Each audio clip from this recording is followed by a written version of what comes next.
What's going on? What's going on? What's going on, yo? What's up with y'all? I don't know. Oh, okay. I am live.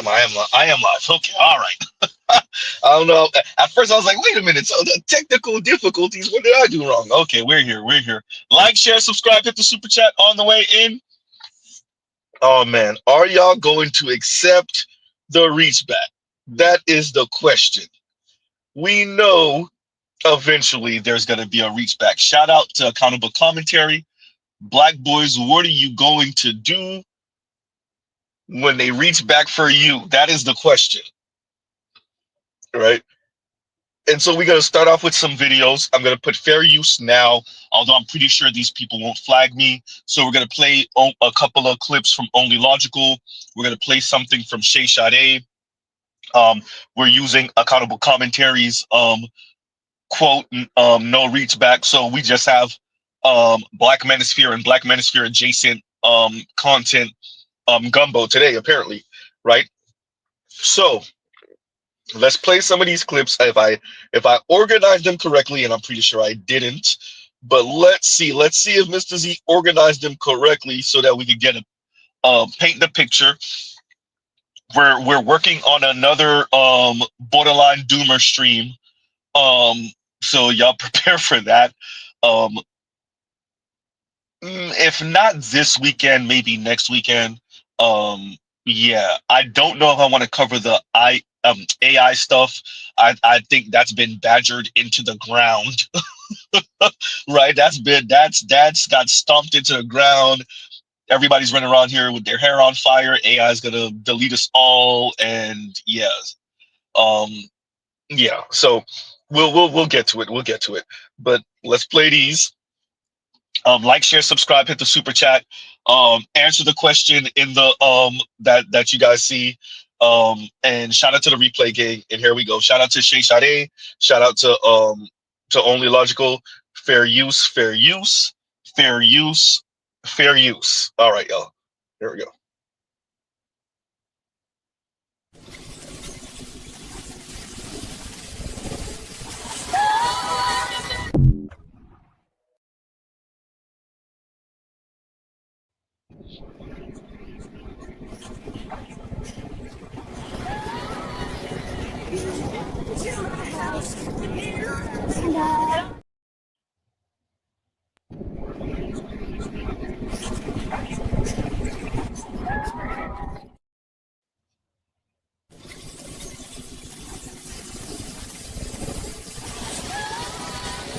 You come into my house. I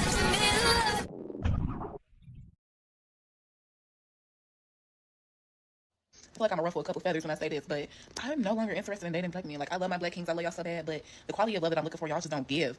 And I'm sorry, but I'm just on to the next. Like, I've dated outside my race before, and every time I dated outside my race, they treat me like a motherfucking queen. Bitch, they kiss the motherfucking ground I walk on, and that's the type of energy I need. I'm like, baby, I'm sorry, I just can't go back to struggle love, and I refuse to. So I tell my friends about this too. But my type is really like, I want to find me a Habibi king. Like, I want me a Muslim man. I'm sorry to say, but shit, I even convert me, baby. I'm so serious. Like, I want me a Habibi king. Really, that's what I'm saying. He could be a Habibi king. Shit, Mexican, love me Mexican. They treat you like a motherfucking queen. I like Jewish men too, but not too much. And any Muslim, any of the Muslims, like, love. So yeah, I think I want to take y'all on my journey because, baby, the roster been rostering lately, and it's just so funny. Like, it's just hilarious. But yeah, dating is crazy nowadays. I don't date black men anymore is the new trend black women have set off on TikTok. If they were being honest, they really never dated black men. They just need to blame black men in order to hide their lust for bottom shelf Brad, Jose, and Lee. After they get tossed by bottom shelf Brad, Jose, and Lee, they will reach back to black men. That's all they are saying behind the facade. Young or old, it really doesn't matter as long as he's white and available. Those babes are desperate for a whitey. No black man stands a chance. Oh. If you're black, nothing for you. But if you're white, there's something for you. In the world, white is right, but black is wrong. If you're black, nothing for you. If you're white, there's plenty for you. Desperate babes on the prowl, in search of a white man. The white man, white man, white man, white man. In search of a whitey, a whitey, whitey, whitey, whitey. Some of them are desperate. Ooh, so desperate just to hook a whitey to marry.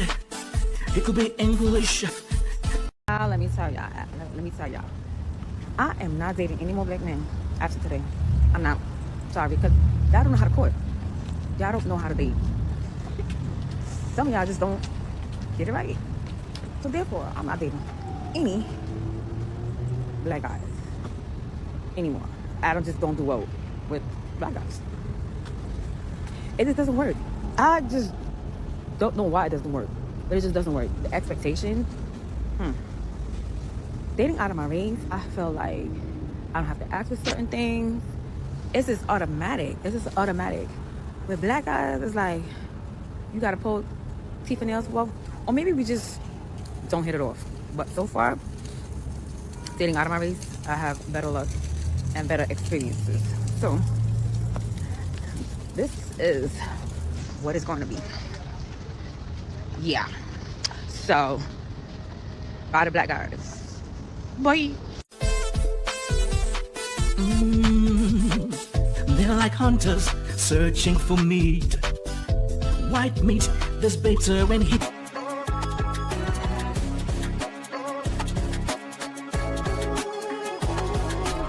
Black men to understand that when you run to pages like mine and you see that my husband is white or non-black and you feel the need to comment on that, it's because you feel inferior to me and my husband. It's because our coupling makes you feel less than. That's the only reason why you're bringing it up. And to think that I'm with a white man because black men don't want me, baby, I still beat black men off with a fucking stick. Black men are not my type. They are not my type. I don't want them. I'm not interested in no fucking black men. I'm not sorry. I'm not sorry at all. No, black men are not my type. I'm not interested in them. So I'm good. Yeah, black men don't want me. That's great. I don't want them either. Feelings mutual, okay? But clearly, you felt some type of fucking way about the fact that my husband is white and you're a black man. You thought you were gonna go on my page and scour and think you would be able to find something to try to like bring me down a notch because you're a fucking moron. I mean, look at the shit that this moron wrote. This is where the conversation stemmed from. This is literally what this foolish human said and what I responded to that led to him somehow talking about going to my profile and telling me black men don't want me. I don't want black men to want me, but why the fuck would I want this? Why the fuck would I want this? You were told in biology class that a child comes from the man. Are you dumb? Who fucking taught you that? Are you fucking stupid?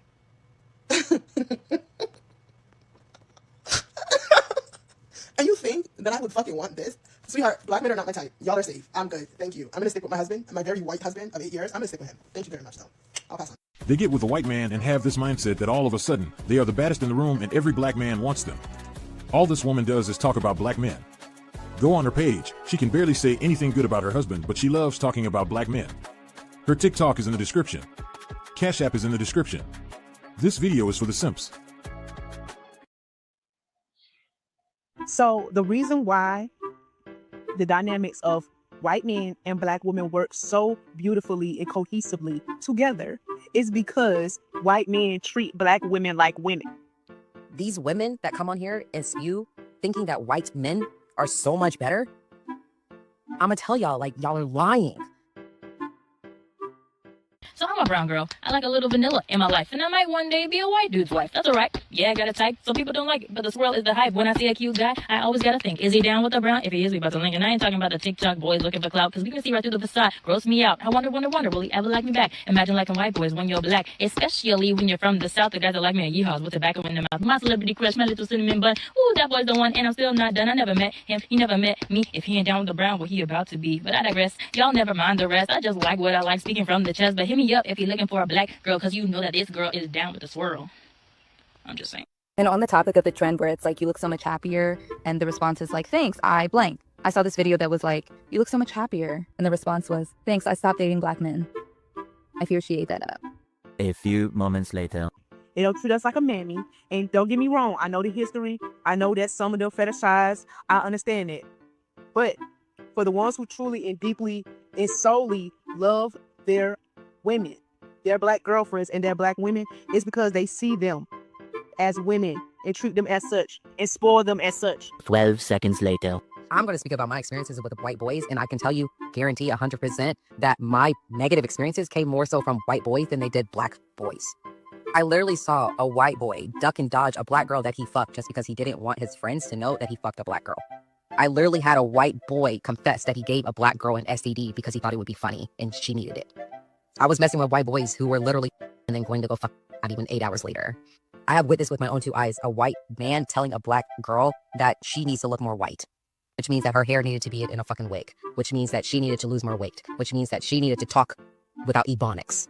And he said that he would marry her. And all she did was laugh and thought it was funny. And I'm like, that's not fucking funny, sis. Like, are you not listening? I to my last white boy for the foreseeable future. I think I'm pretty over being handled carelessly. The one story that really had me like, oh my God, was I was messing with this white boy freshman year of college. And our dorms were co-ed. So I was on one floor, he was on another floor, right? And obviously, people can tell who you're fucking with if you're coming to their dorm every single night, right? So one day, I didn't even know what the fuck's going on. All of a sudden, I see my fucking picture plastered on the fucking walls. And it was a picture of a crab. And I'm like, what the fuck is going on? And it was literally a white boy who decided to do that. It wasn't even the white boy that I was fucking with. It was the white boy on the same dorm as him. Now, apparently his shit was itching and he thought he got it from me. However, I found out that he was fucking someone from his home and he got it from her. But it's comical, right? Because of the fact that I was his first black girl and I am a black girl, probably the only black girl coming on the damn dorm of all white boys, right? And this is exactly how they probably viewed me. And you know the white boy that I was fucking, what he did? He literally just stood there. I allowed all these other white boys to sit there and laugh as I'm crying, trying to take down these pictures. Oh no, I did not have crabs or anything like that. But the fact is that these women that come on here and spew thinking that white men are so much better, I'm gonna tell y'all, like, y'all are lying. This one girl said, what's the point of dating a white man if you're not going to get the white man experience? Like, we're not here to date white Tyrone. We're here to date Bradley. There was a video I seen earlier and I cannot find it. It was this black girl and she was going over all the things that she pays to her white boyfriend. Like, I guess they split the bills or whatever. And she was asking us if she's getting scammed. And I can't find the video. If y'all find the video, can someone tag me? Thank you. A few minutes later. And now, and the only reason I even say that, because niggas somehow are getting mad because they're saying that black women are paying white men's bills. And I'm like, they're on here talking about some black women lying about fucking with white men with money. They're paying white men's bills and they don't respect black men. They won't even pay a black man's bills because they worship a white man. And I'm like, when the fuck that stereotype dropped? Like, I wasn't even mad at the accusations. It's like, even if that was true, why exactly are you mad? like why exactly are you mad that they're worshiping the white man when y'all put their traits on a pedestal because it's on the women? Like, it's part 2 of how traumatizing it is to date a white man as a black woman. So, dude that I'm with, that I've been seeing for like the last month, he's like, oh, I didn't notice anything. I was like, you didn't notice? Okay. okay.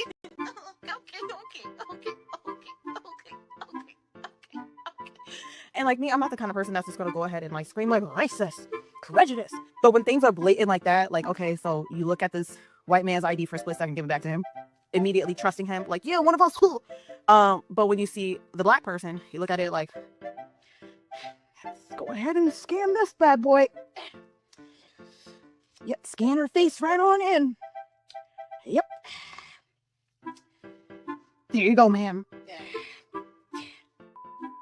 When I was younger, I dated a lot of white boys. Firstly, because I grew up in a very white town, so there weren't so many options. I also grew up with my white side of She my said family, a lot. so I didn't know much about my ancestry and wasn't connected that much to black culture. But dating white boys so much honestly fucks with my head.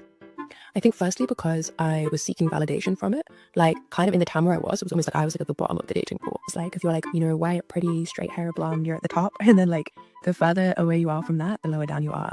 I was one of the only people of color in my school. So I was pretty low down. And so all the time growing up, I just felt like, oh my God, I'm so ugly. Like, no one will ever love me. Da da da da da. And when I got to uni, this didn't change because it was so in my head that like the pinnacle of being like a romantic object of like beautiful desire was like getting the like fit white boy in your class to like fancy you and fall in love. And as I glowed up and got my hair done, my lashes done, and my nails, I started to learn how to like pull these boys in.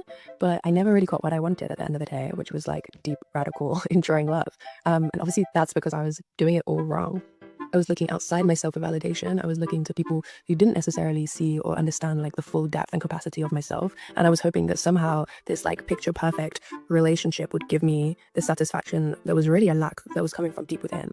And after one of these like temporary depressing relationships ended, I remember just sitting down to myself and saying like, something has to change, like something has to give, like what the fuck are you doing? And it's not that all white boys were bad or that there were no white people out there, capable of loving me. I don't think that's the case. But it was that I had to take the time to truly focus on who I was and like what I had to offer and like why I loved myself first. And a big part of that was learning to love the color of my skin, my race, my ancestry, my family, who I really was in all of my aspects and all of the different parts of my identity. It also came to me loving my queerness as well and dating people with the same gender identity or just lots of different gender identities than me. And in doing that, I realized it's very, very beautiful to be who you are. And sometimes to find out who you are, you have to let go of something that isn't serving you. You have to like release something in order to make space for like newness and wholeness in your life. So that is why I said goodbye to white boys. And that is why I released the song today, years later, because I truly believe that the message it was delivering at the time for my younger self, and for anyone that needs to hear it, is a beautiful one of like self-love and redemption. This is the song that doesn't end. Yes, it goes on and on, my friend. Y'all, the comment section on my last video is really wearing me out. Some girl put in the comments, and I'm not going to look for it because there's almost 3,000 of them now, but she said, black men hate black women, and you can't convince me otherwise. Honestly, the amount of hatred that some of y'all carry in your hearts is very detrimental to your growth. And listen, I hear you. I'm not here to argue or convince you otherwise. I just want to make my stance very clear. I will die on this hill of supporting black men. The love that I have seen in my comment section over the past 24 hours and almost the 1,000 black men that have followed me since I posted that video, you could never convince me that all black men are against me. You could never. Couple that with the love that I've received in real life because I have always dated black men. Somebody asked me in the comments if I've ever dated a black man. What are you? Stop playing with me. I will never turn on my brothers, my internet brothers, and my actual big brothers in real life. You could never. Now, if you made that choice, that's on you. And we can agree to disagree. But one thing I genuinely pray is that you ladies never have sons and treat them maliciously. I pray they never see the hatred that y'all post online. And I really hope that this is just happening online. I'm not asking you to protect all men on the internet. I'm asking you to recognize that not all men are terrible. That's it. Terrible men will always exist. And some of y'all are waiting until terrible men stop existing before you start caring about men. That's never gonna happen. Start loving on the men in your lives right now, and then maybe they won't grow up to be the type of men that you hate. Anyway, y'all have a great day, because I know I will. This is the song that doesn't end. Yes, it goes on and on, my friend. All right, let me say this and then duck real quick. Y'all don't hate average. You just hate average when it comes wrapped in black skin. I said what I said. Don't scroll now. Stay with me. Let's watch this video and then we'll get into it.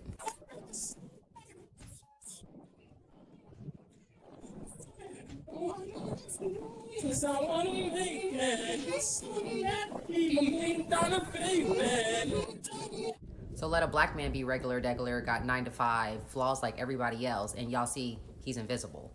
Y'all be talking about, I'm not settling, he ain't got it together, or this, that, and the third. But let a white man be wearing wrinkled khakis, haven't washed his hair in fucking 6 months, saying grand rising, and I go with the flow, and y'all be talking about, oh, he's just different. I see the potential. What? That ain't standard sits, that's racial comfort and internalized bias. So y'all treat blackness like it has to be excellence to be lovable, but y'all treat whiteness like it's a blank canvas that you can build with. Oh, stay with me now. Black men gotta prove their piece, white men are just assumed peace, even in the chaos. So y'all rather build with the white man, not because he's better, but because society already sees him valuable as default. You're not dating up, sis, you're just relaxing your standards for him. Y'all keep saying that you can't find a black man who leads, who loves, who communicates, and this, that, and the third, right? But the truth is, you guys just couldn't be patient with a black man who didn't perform it in the aesthetics that you wanted. Y'all wanted healing wrapped in a beard, Versace, and a 6'3" height, and when that didn't show up, you decided to dip. You didn't choose different, sis. You just picked the same energy and a color that you felt safer to submit to. You want the vibe, but not the weight that it comes with. You say black men don't show up, but y'all don't even let black men show up flawed. Meanwhile, you out here trying to coach Brad into being Malik Jr. and then calling it love. That's not healing, sis. That's hiding, and deep down, y'all know it. This is the song that doesn't end. Yes, it goes on and on, my friend. Oh boy. The torture, Z, the torture. Okay. A couple of things.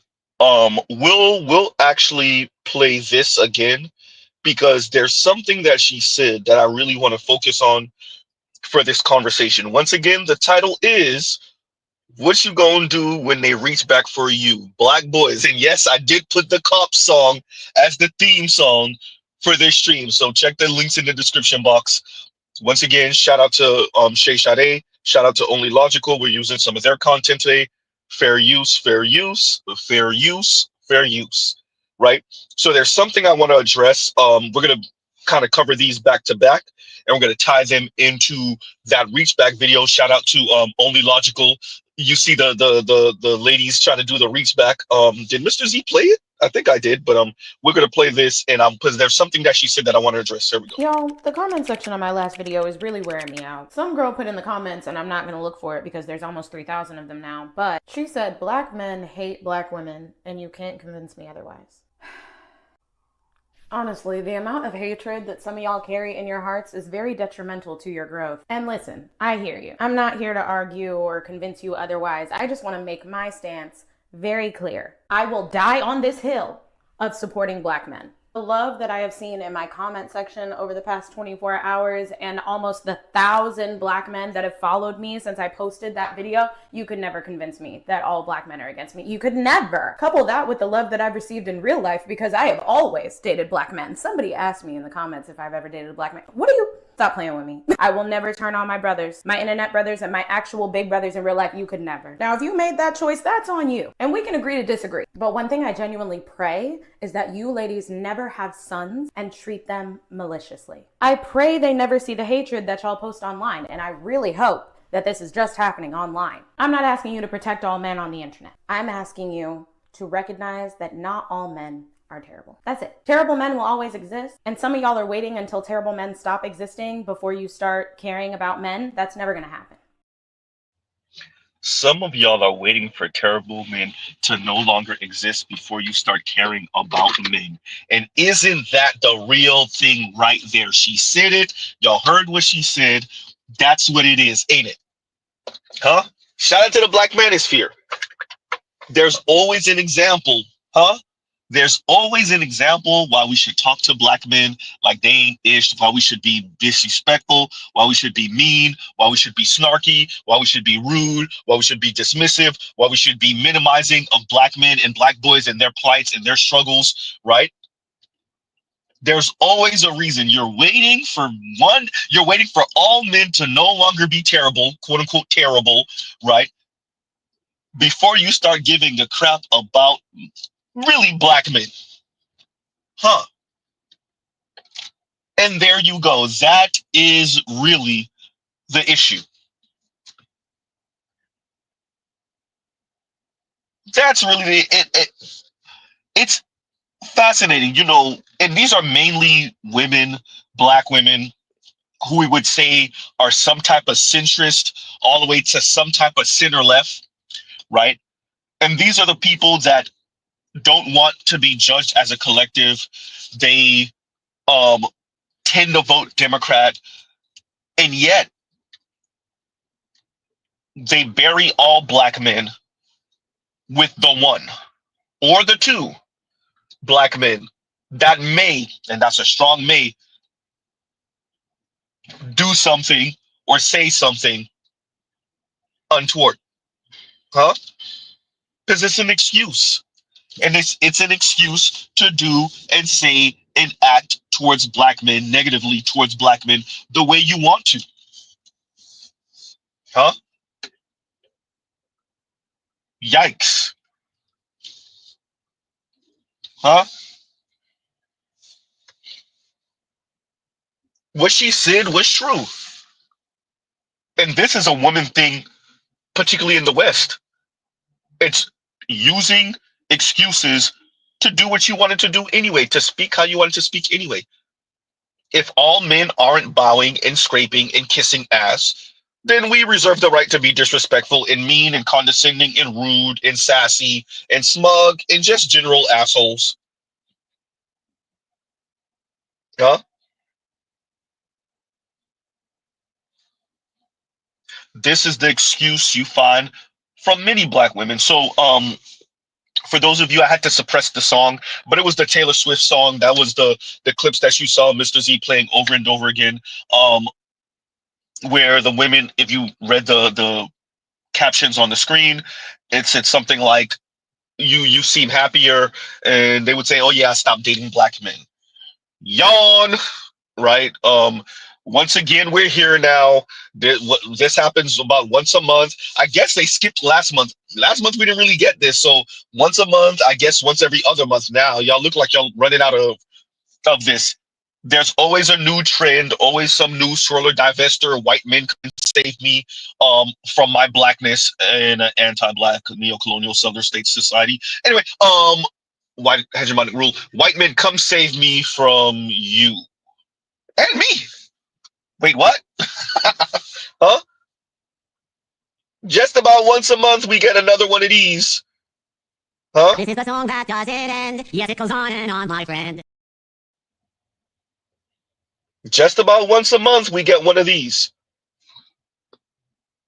These appealing to white men, even for the women, that black women who are in whatever situation they are in with a non-black man, white man in specific, they gotta let him know, hey, I ain't going nowhere. I'm kissing your ass and I'm throwing black men under the bus. And isn't that what you want, white zaddy?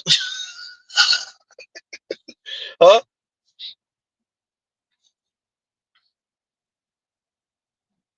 The young lady said what it was. It is true. And this is shout out to all these folks that speak about white supremacy and anti-blackness and not being chose and the cruel tutelage of white men on the other end. They're in F-buddy situations with one white guy, then that doesn't work out, then they're getting piped on by their non-black co-worker, then that doesn't work out. Huh? Then they're in a situationship, air quotes situationship, with another non-black dude, that doesn't work out. They finally get ran through enough, tired enough, then they want to reach back to black men. Oh. Huh? Yikes.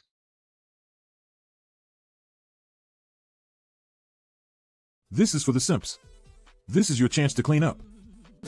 They're like hunters searching for meat. White meat, there's bitter and heat. Wait, I like the black one better. Black on black on black on black. Of course you. When did I become such a blackie? Doesn't matter where he comes from, as long as it's white. And he could be young or old. It really doesn't matter as long as he's white and available. There's babes so desperate for a whitey. No black man stands a chance. Oh. If you're black, nothing for you. But if you're white, there's something for you. In the world, white is right, but black is wrong. If you're black, nothing for you. If you're white, there's plenty for you. Desperate babes on the prowl, in search of the white man. The white man, white man, white man, white man. In search of all of this is dedicated to the respect. Shout out to Only Logical. Some of them are desperate, ooh, so desperate, just to hook a whitey to marry. It could be English, American, even Indian, or a nation, just as long as his skin is white. Dating a white dude whose parents don't like dark-skinned black girls is honestly so fucking weird, because y'all will be talking for XYZ amount of time, and then all of a sudden this man won't talk to you, he won't even acknowledge you, and then he'll pop out with a light-skinned girl or he'll pop out with a white bitch. And that's how you gotta find out that his parents don't like black people for real. And then whenever you ask him about that shit, or God forbid that you do ask the nigga about why he don't fuck with black girls, it's it just didn't work out. No, baby. You just don't know how to confront your parents with your actual type. It's okay though. You could just said that. I fear I might have to change my type and who I date. In reference to what am I trying to say? I think I should start dating white men. Okay, I said it. Okay, I think I should start dating white men. Please don't fight me. Okay, I'm gonna tell you why. Okay, I'm gonna tell you why. The way that they just treat some of them, not all of them. Okay, some of them. The way that they treat black women, and I've dated a white man before. Well, he was a little mixed, but he was white. Okay, he was white. And I'm not gonna lie, that was by far the best I've ever been treated. I've never felt like super special in like the way that they make you feel by a black man. And by no means am I saying that black men cannot make black women feel special. I'm just saying I've never had that experience, and I've only ever had that with a white man. And white men in general, like, they just really cater to their black women, and I love that. I love that so much. And even just seeing other interracial couples where it's like a white man and a black woman, like, I love that duo. But I fear I'm gonna have to, I don't know, but it's kind of hard finding white men that are like really attractive, that like black girls. Like, where I live, it really is kind of hard. I'm not gonna lie, like, seriously. But yeah, I think it's time for me to go ahead and, because at first when I had around the time I was dating my white man, I was more open to other races, and then after that I kind of switched back. I was still like, I'm not really feeling black men, and then I started talking to black men again, and that's all I talk to. But it has yet to be working. I keep getting disappointed, and I'm tired of it. Like whenever I think of, like the type of love I want, a black man never comes to my mind to giving me that. I'm not gonna lie. I don't know. And then I'm also having an issue where like it's hard finding men that I'm attracted to, but that also has everything that I like in a man. Like I'll find a man that I like, but he's not that cute, you know, or I'll find a man that I think is really cute and I like, but he's not doing everything I need him to do, or he's not showing the effort, you know, or like he may not like me as much as I like him. It's really a back and forth, and I hate it. I hate it so much. Like it's just exhausting. It's getting too much. Like, like just please, just give me my white man, you know, just give me my white man, and I'll be good. It's okay, and he has some of them will kill, will still will destroy, just to get a white. Mario, Jorge, Cartwright, Shang Tsung. We got a thrift store of leftover bitches. They're leftover because apparently it ain't enough niggas is worth a damn. Whatever. Point is they leftover. We need you to come pick them up. No instruction manual. Figure it out. Sprinkle some white ice on it. Maybe, I've heard the white ice is colder. Sprinkle some white ice on it. It goes with everything. If you come within the next 24 hours, we'll give you a complimentary book on how to date black women for white men. That's a $4 value. Huh? Yeah. So y'all seen, for those of you that didn't catch the captions earlier in that Only Logical video, it's a bunch of black women, darker skin, lighter skin, slim, a little bit heavier, and they're all essentially saying, yeah, I'm over my white guy phase. And yeah, like I'm gonna start dating black men again. Huh? Whether it's the white guy individually, whether it's the white guy's friend circle, or his family, or a combination of all three. Huh? They get ran up and through there. Huh? White guy use them as target practice. I told y'all the white guys be trying hey, he loses his virginity to her, or she's his second or third person he ever been romantic or intimate with in that way, and he tried all his little moves. He learned all the little moves. Huh? And after he uses her as an experiment,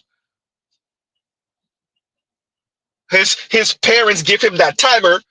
All right, bro, you got about a year to do whatever you want to do with her, but after a year, you better drop that. You think them white folks don't move like that? And now she want to do the reach back. You imagine. Black women really don't appreciate how disrespectful, actually, Z, yes, they do. You're right. How disrespectful is it in America to say to black men in America with America's history, oh, the disrespect to say to black men, I spoke crazy about you. I threw you under the bus in front of the white dudes. I insulted you in front of the white guys. I made fun of you in front of the white guys. I made fun of you in front of you. Huh. And now, after I gave my 20s, my youth, chasing after white men, non-black men in America with America's history, chattel slavery and Jim Crow and grape and hanging and all, huh? Strange fruit and all, huh? Light-skinned Uncle Charlie with the red hair and the freckles from Massa, but Cleophas got to raise him. That history, that country, even with that, I'm going to go over there begging and scraping to be treated like a white woman. And after Brad and Chad are done with me and I get kicked off of Mount Olympus, I'm going to come back to you, black men, demanding respect. Yeah. Huh? I'm gonna do a little. I'm gonna do a little two-step and say, black men, I'm done. I'm done with white guys. Which one of you want me? Yeah, that's it. Huh? And Trail Bentley says, and thank you for the super chat. Shout out to the white song. And Only Logical said it is called White Hunters. I think he said it's called White Hunter, right? Yikes. The disrespect of saying to black men in America,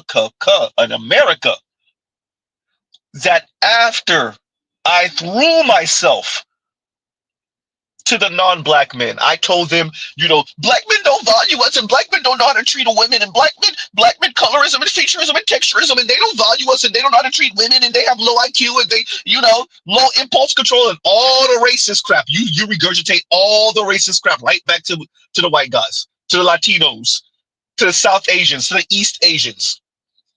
You tell them all the things they want to hear. And after you have no choice but to realize, because let's be very clear, you realize it from the beginning. But when you have no choice but to come to terms with his family is never going to let him be married to you. Huh? His friends are always going to make fun of you. They're always going to compare you to some type of ape or monkey or whatever. Huh? Or simply put, they're just never going to be accepting. It don't even have to be that hyperbolic. They're just never going to accept you. When he's given the ultimatum, it's either granddad's house or you. It's either that classic 69 or 70 Boss 302 Mustang or you. Huh? It's the Trans Am or you.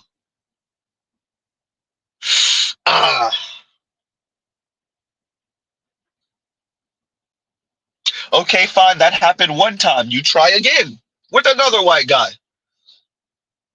Then you run into Dog the Bounty Hunter's son. And he likes you, but his dad said, nope. We said an N-word in this house. All right. That fails. You try again. Huh?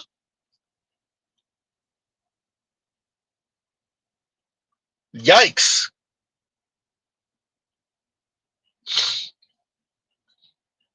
Huh? You try again and you run into Ryan Lofty, who's talking crap about you behind your back and saying how ghetto you are. Huh? Yikes. All right, cool. You try one more again and then you run into Ashton Kutcher, who don't take showers every day. Oh, man. Huh? You try one more again for good measure, and you say, you know what? I'll even be willing to date an old white dude. And you run into Bill Maher, who told you he ain't never get married. Oh, man. And then you come on the internet bragging about being bought, nice things. Yeah. But Bill Maher won't give you what you really want, which is the pretty mixed baby and a wedding ring. Uh-oh. Huh? Montreal, once again, thank you for the super chat. Thank you for the super chat. Passport OG says, Brad, the other white meat. Oh, they searching for that white meat. Shout out to black women. Shout out to Latina. Shout out to Asian women. Damn, so you gonna list them all off? Shout out to indigenous women. They all chasing after the white meat. Huh? We understand racial hypergamy. We get it. We get it. We understand the hierarchy. We get it. We get it. Huh?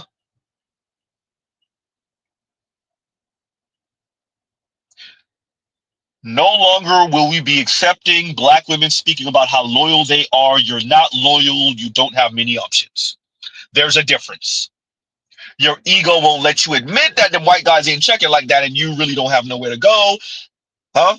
Shout out to the black women that speak about black men and their colorism as if they've never heard of the South Asian community or Latinos. You want to talk about colorism? All right. Huh? Yikes.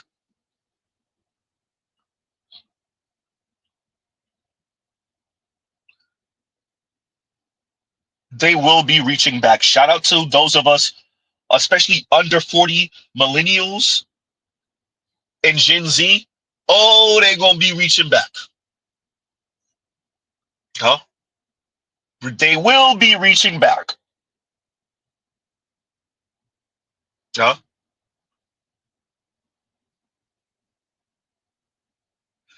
And the goal now is to hurry up.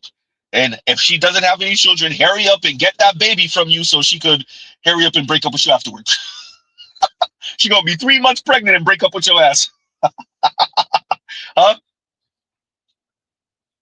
She going to file for divorce.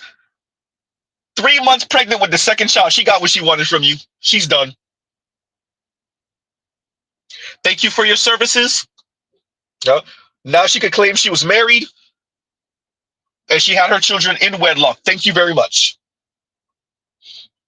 Huh?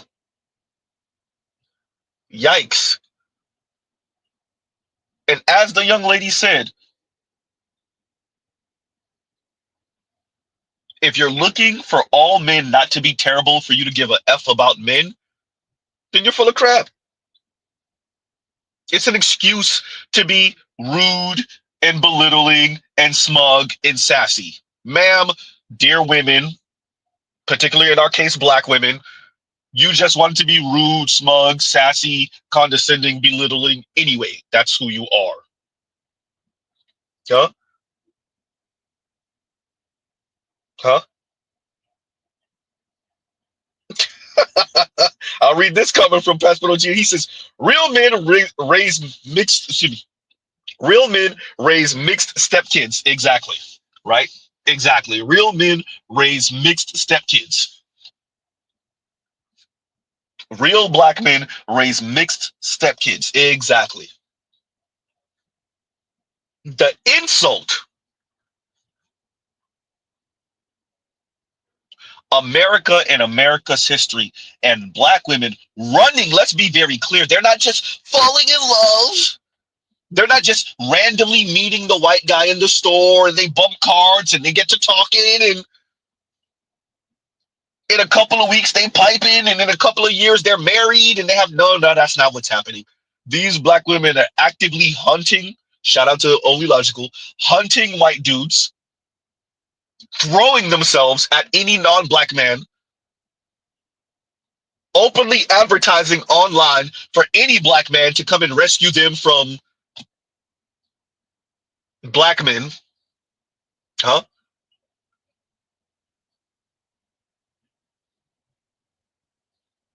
And eventually, after the vagina got too many miles on it from non-black men, then they want to do the reach back. Absolutely not. Now you're supposed to be raising the white dude's 1 and 2 children. Yeah, that's it. Y'all saw there's a cute little sister, caramel skin, black woman online. I think she got two children from some white dude. Now she trying to do the reach back. Now she pro-black. I think Only Logical covered her also. Now she pro-black. Now she trying to do the reach back. Absolutely. The insult. Huh? Now you pro-black. Now you trying to do the reach back. With 2 mixed kids from the white dude? And their excuse is, oh, when a black man in the, and, ooh, goddamn, see, ooh. Huh? Well, in that case, you go find you a brother that has mixed children from a white woman and they broke up, and then y'all go raise y'all Brady Bunch of mixed children together.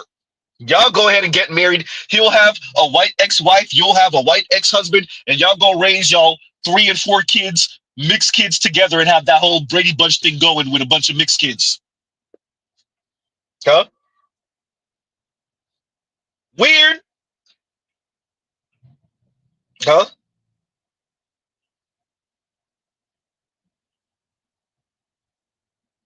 And if you can't make that work, then ma'am, Black men are not obligated to you. How insulting is that? And Bruce on way and says, hashtag no reach back, hashtag no reach black.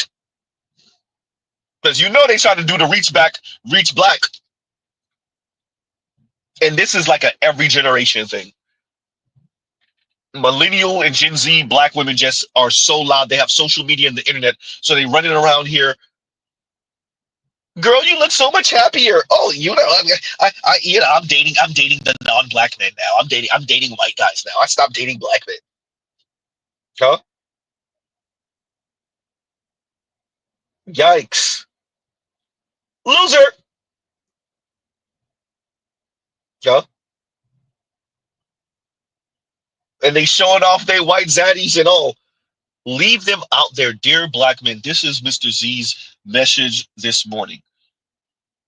For the love of God, for the love of your own sanity.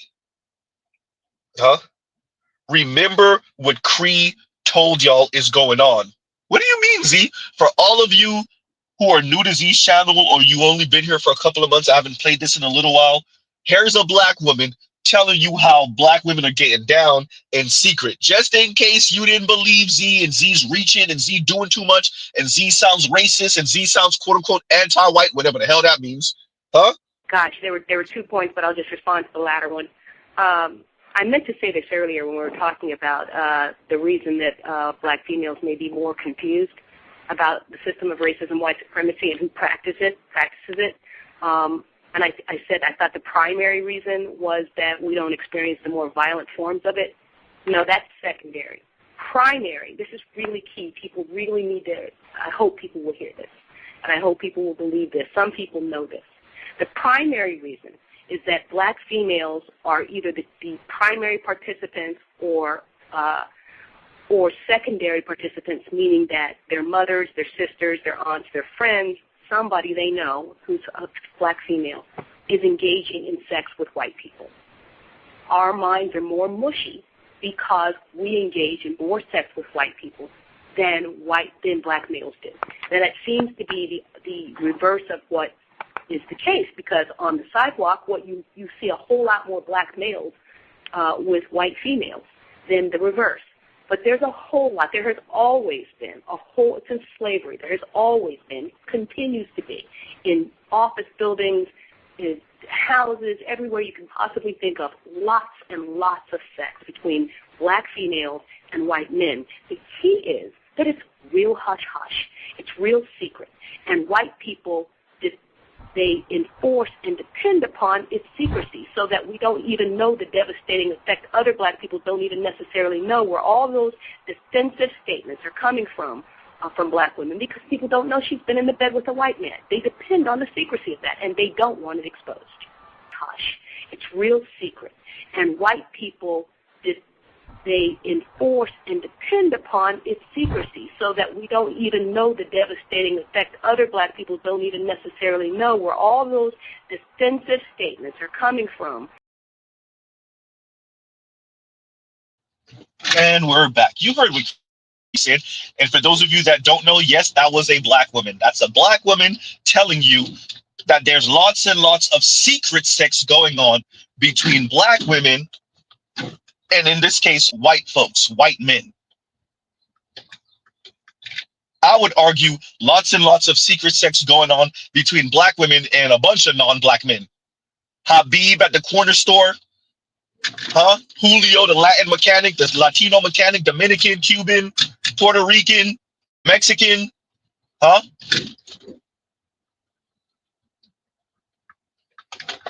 Yeah, what you thought? Lee's son, the nail tech, huh? I had a conversation with a black woman who was bi, LGBTQ, and she straight up told me she got turned out by a young white Latina in high school. She straight up told me she got turned out by a young white Latina. Yeah. What's your thought? Huh? This is what's happening in the behind you, black men. Meanwhile, black women speak about their loyalty, and no one's more loyal than black women, and no one loves more like black women, and black women and their humanity. And yeah, huh? And why don't black men love us? And why don't black men in colorism and featureism and texturism and fat phobia? Huh? But in secret, more black women than most of you would believe have either done something with a non-black person or are willing to do something with a non-black person. They just haven't had the opportunity yet. Huh? We're not even going to speak about their white bosses and white supervisors and white team leads. Because if he's going, she's going. Huh?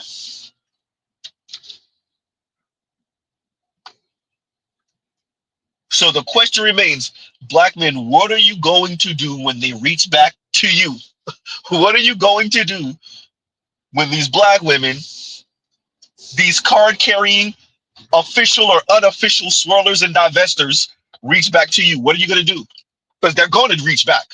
Let's be very clear. They're going to, most of them are going to reach back. Because most of them are not going to get what they want from the white guy. They're not even going to get the mixed baby, let alone a wedding ring. Huh?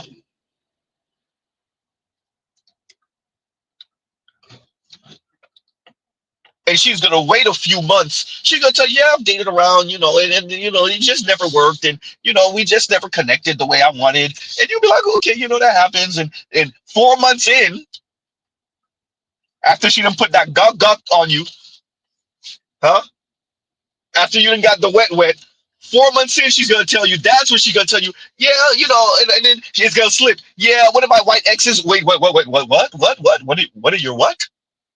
I didn't tell. Oh, yeah. Oh, it's nothing. I mean, like, yeah, I dated a couple of white guys. It's not that serious. Oh, yeah. He had her hanging off the damn ceiling fan. Huh? Yikes. Black men, we do not live in the country. We do not live in this society. Western civilization, we do not live in that society, huh? That elevates black beauty. If y'all recall, a few years ago, the model with the lips, gorgeous, full lips, dark-skinned black woman, they had a picture of her lips, and white men were ripping her apart. Beautiful, full lips. They were ripping her apart. If I'm not mistaken, I think she wrote an article or something talking about the severe depression and whatnot. Y'all remember Big Les? When came out, when the whole leak of all the nudes from celebrities, it wasn't really black men, it was white men ripping her apart. Big Les had to damn near go in hiding. Leslie Jones, she had to go and hide. White men, it wasn't black men, it was white men. Huh? And in that society, black women are telling you that white men value their beauty more. Yeah, that's it. Huh? Yeah, that's it.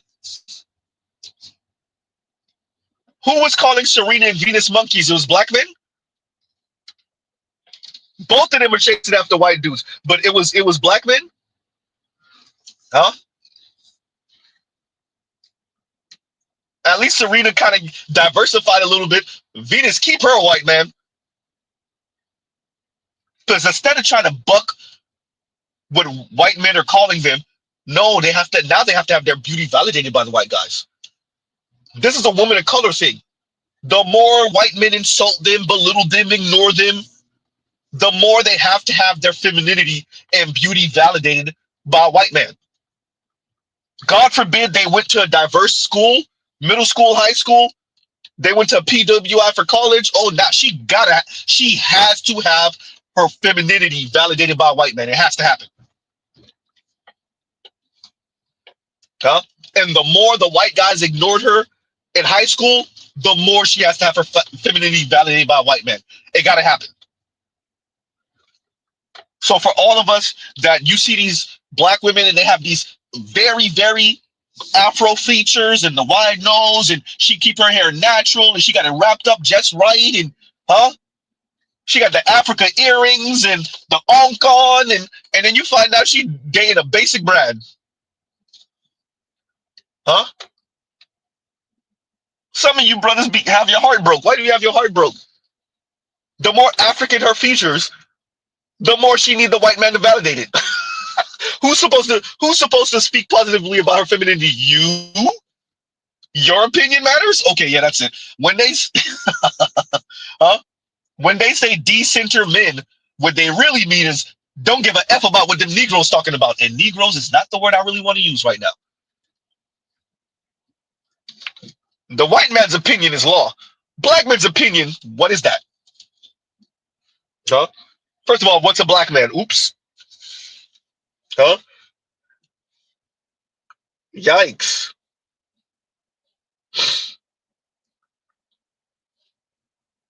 Huh?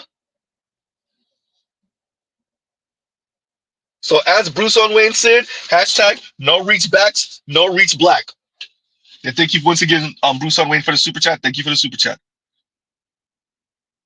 KMS says, and thank you for the super chat. 1, that white song is catchy as hell. 2, Crystalline Kerosene spelling. It's a little off. It's a little off, but we still get it. Wave the white flag saying these chicks done pissed men off, but she good though. Look, this is a out and out appeal. Whenever you hear black women speak about how great white men are treating them, it serves really 2 purposes. It's to punch down on black men, and it's a commercial, a goddamn infomercial about how much they're trying to appeal to white men and how great they are and how they should actually be white men's natural counterpart. When they speak about how loyal they are, when they speak about how long black women, white men marriages last and how low the divorce rate is, it's number 1 to say, you see, black men can't handle us, they're losers, that's why we get with them, we divorce within 5 years. It's not us, it's them, right?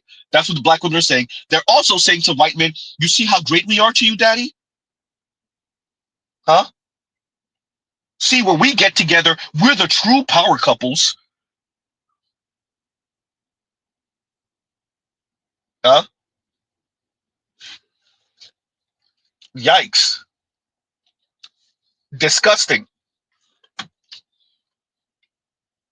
That much begging. Yes, they're begging. Huh? Yes, the ladies are begging.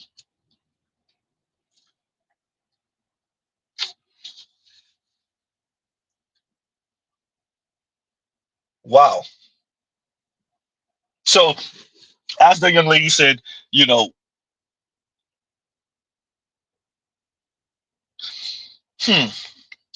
as the young lady said, if you're looking for men not to be terrible, for you to give a F about men, black men, that's just never going to happen.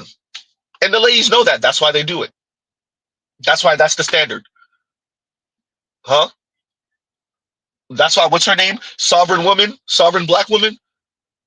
That's why you hear more and more women saying, white women and black women mainly, no, it's all men. Look, I want to be an asshole. I want to be mean to these men. I love it. Huh? I jizz my pants when I'm mean to these men. So I'm just going to say, yes, all men, so that I can have an excuse and a reason to be the asshole that I want to be. I don't have time or the energy to sort them out and be like, no, this one is a good one. No, this one is a good one. Okay, most of them are good ones, but you have the wayward ones. And no, I don't want, no. It's all men. It's all men until it's no men. And we've heard that. Huh? It's all men until it's no men. Excuses to be an asshole. Whether they're speaking about all men or just black men for black women? If black women are saying that about black men, that all men until no men. Okay, okay, we know who you are, ma'am. Moving along. Huh? So yeah, y'all see Crystalline Kerosene moonwalking. Shout out to Crystalline Kerosene. You created this environment when it comes to black women in specific, or better yet, we ain't gonna put all the onus on her. You helped to create this environment, especially online. And now black women are sounding absolutely effing nuts. And now you trying to moonwalk. Huh? Without acknowledging that you helped to create this environment. Huh? That was you, Crystalline Kerosene. You helped to. This is all you, Crystalline Kerosene. If you want to date outside of your race, you need to be disciplined. When they say we're going to the gym at 5:30 in the morning, you better be up at 5 o'clock getting ready. They are not going to deal with the lack of discipline. And what we make black men put up with, they are not going to go for that. And what we make black men put up with, they are not going to go for that. What we make black men put up with, they are not gonna go for that. Huh? So shout out to Crystalline Kerosene. Obsidian played that for you, and you started doing your fake ass crocodile tears. You and Chrissy and Paris Milan and Divested Zealot and Divested Witch. Hashtag what's her name? Hashtag black woman or whatever her name was.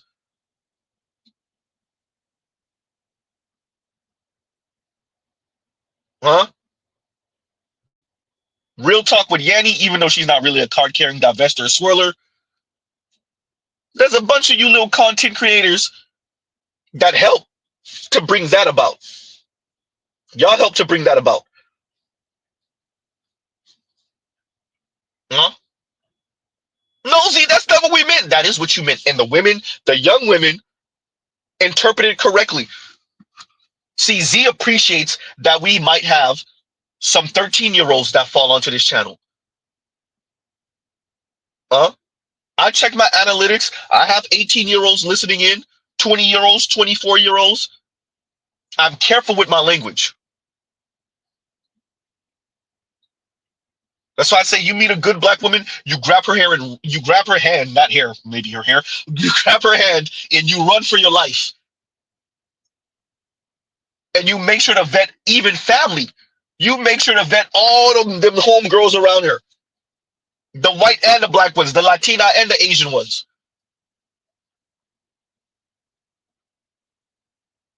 That is not how y'all were speaking. Some of y'all, that's still not how you're speaking. All right, then.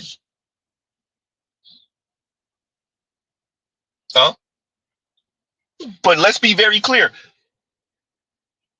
Young black women heard the message. Y'all just don't like when they show you what it looked like. Crystalline Kerosene acting like she don't know where these damn neo-Nazi divestors come from. They come from you. Huh? Chrissy started moonwalking too a few years ago when the divestors started getting louder and louder and more blatant and blatant. And when Cynthia G was speaking about deleting unborn black males, here come Crystalline Kerosene and Chrissy clutching their invisible pearls and Paris Milan acting like, oh, that ain't me. I ain't talking like that. But you are, though. You like right up against the line, though. You danced on Terry Nichols' grave, though. Huh? And because the internet doesn't have, especially black, they call it black Twitter, just black content online, because it doesn't have a melanin firewall, you have to have a certain melanin content to access black Twitter. Even the white guys know what y'all are on. And they make fun of it. She had a weird conversation with me, like 2 months into us dating. It made me think that she had some like different motives to dating me. Made me uncomfortable. She was like, Jeff, I'm happy to finally be with a white man. Black dudes, you can't trust them. They're just gonna cheat on you. They ain't. You know how uncomfortable you feel right now? Imagine how I felt. This is in real life for me. This is just a story for you. I felt uncomfortable as I didn't know what to do. So I talked to a black friend of mine. His name's Josh. I was like, Josh, told him the whole story. He's like, Jeff, I'll tell you what you got to do, but you might not like it. I'm like, all right, let me have it. He's like, Jeff, for the culture, you got to cheat on that. That's what...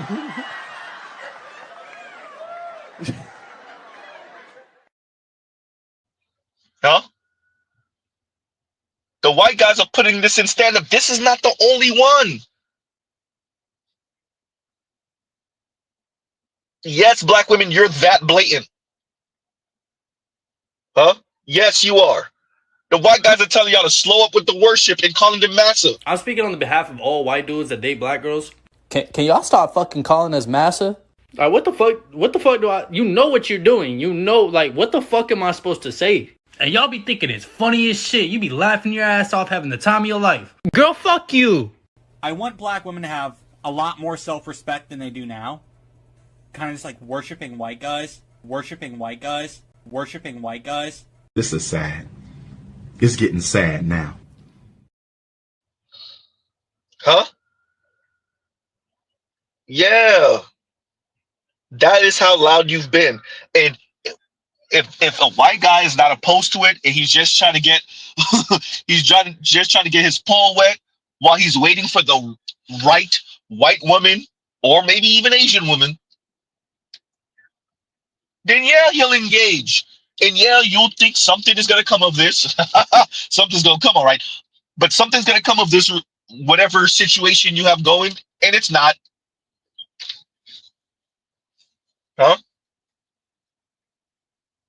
So ending out on that segment, once again, if you're looking for all men to not be quote unquote terrible before you give a F about men, in this case, if you're looking for all black men to not be terrible before you give a F about black men, that's not going to happen. And so there's your excuse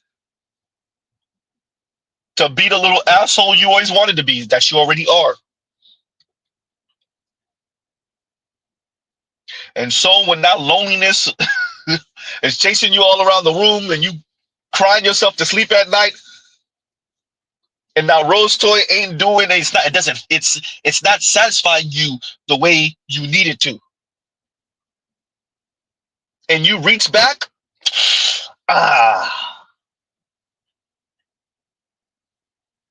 we'll see which black men are willing to hold your hand when you reach back. If any black men are willing to hold your hand when you reach back. Shout out to black women. We'll play this one more again and then we'll move on to the next one. Y'all, the comment section on my last video is really wearing me out. Some girl put in the comments, and I'm not going to look for it because there's almost 3,000 of them now, but she said, black men hate black women, and you can't convince me otherwise.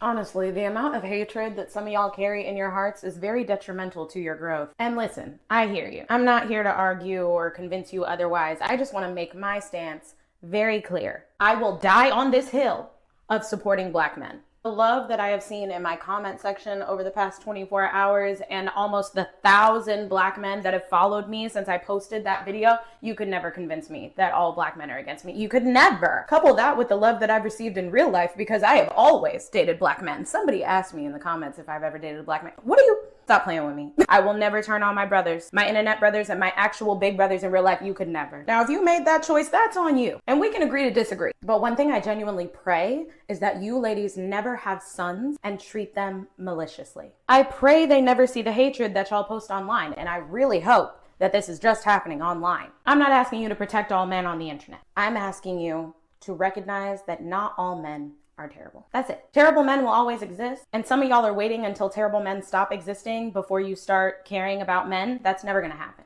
Start loving on the men in your lives right now, and then maybe they won't grow up to be the type of men that you hate. Anyway, y'all have a great day, because I know I will.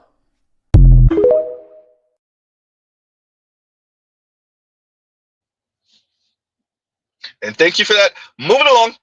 All right, let me say this and then duck real quick. Y'all don't hate average. You just hate average when it comes wrapped in black skin. I said what I said. Don't scroll now. Stay with me. Let's watch. Let's actually address that. You don't hate average. You just hate average when it comes wrapped in black skin. Of course. Because white skin pays in dividends. White skin, the most. As a matter of fact, there's a clip. I think it's.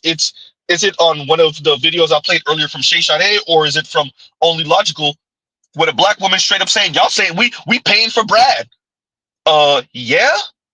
Open kept secret is the Asian women, a couple of Latina women, definitely some black women earn more than these super saviors y'all calling white men, huh?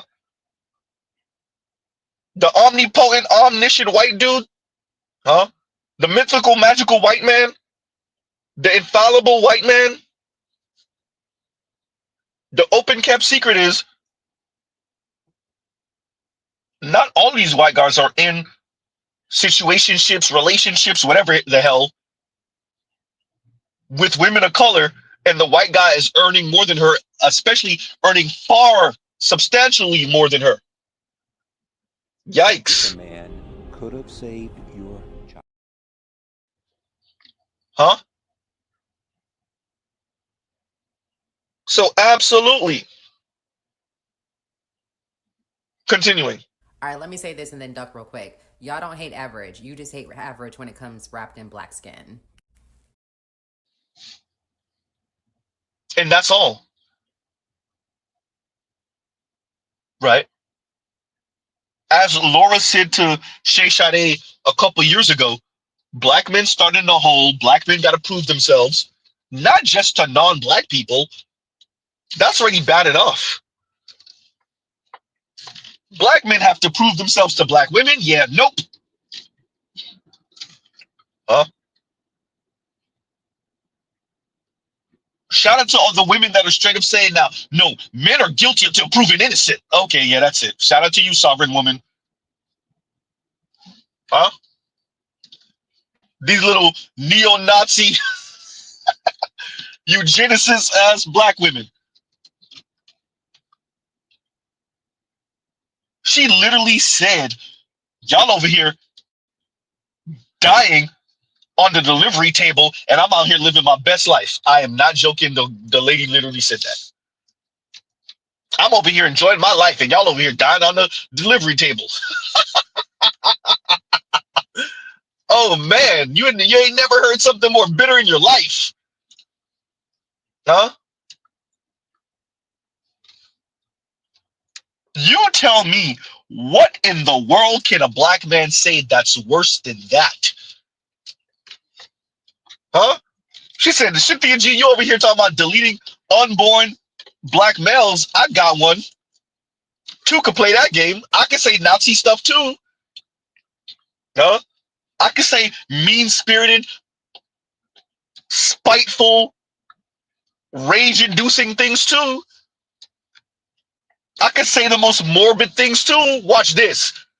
I'm over here living my best life, and y'all over here dying on the delivery table, giving birth to these black men or these men's children.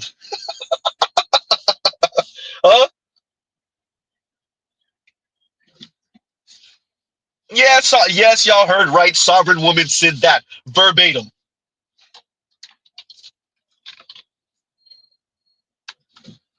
Huh?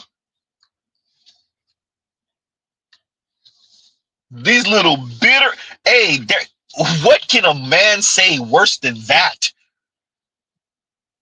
Y'all thought it was bad when your mothers and your aunts were saying to your dads, that's why your mama should have swallowed you. To your uncles, that's why your mama should have swallowed you. That was bad enough in the 80s and the 90s and the early aughts. No, these women's daughters are ratcheting it up. Cynthia G enters the chat. Sovereign woman enters the chat. Huh?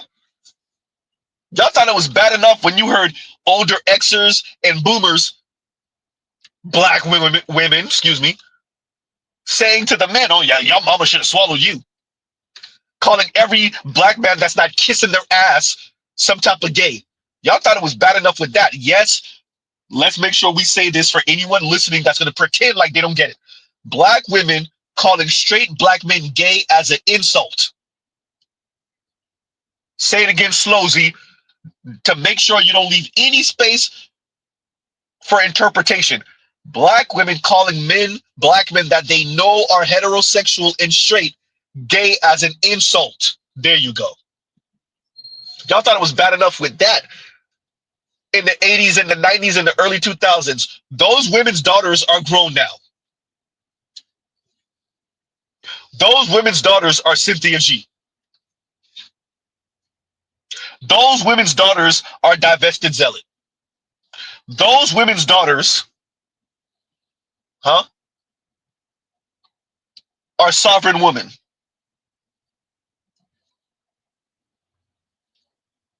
Yikes.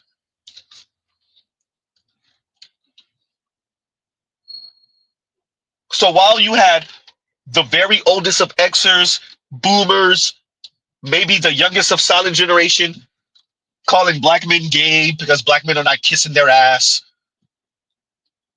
saying that your mama should have swallowed you, their daughter said, no, I got you, mama. I'm going to take that. I'm going to ratchet that up. I got one better than that. We should just delete unborn black male fetuses. Oh, I got one better. Let's make fun of the black women who's bringing these children to term and say, see, I'm living my best life as a single woman. I don't got no stresses. Y'all over here dying on the delivery table. Huh?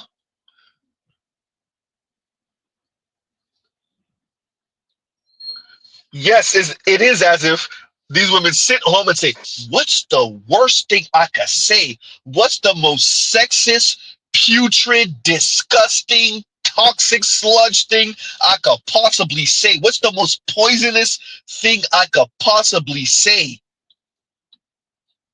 The most vile thing I can possibly say. What, ooh, I got it. Make fun of the women who are having children for these loser ass men. Yeah. And tell them they're over here stressing about these men and they're dying on the delivery table. Meanwhile, I'm living my best life. Ooh, I got it. Huh? Yikes.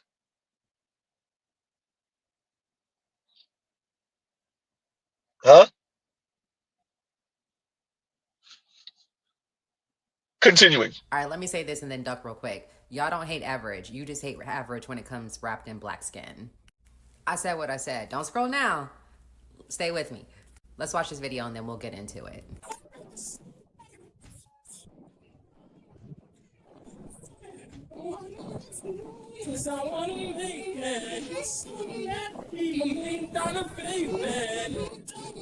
So let a black man be regular degular, got 9 to 5, flaws like everybody else, and y'all see he's invisible.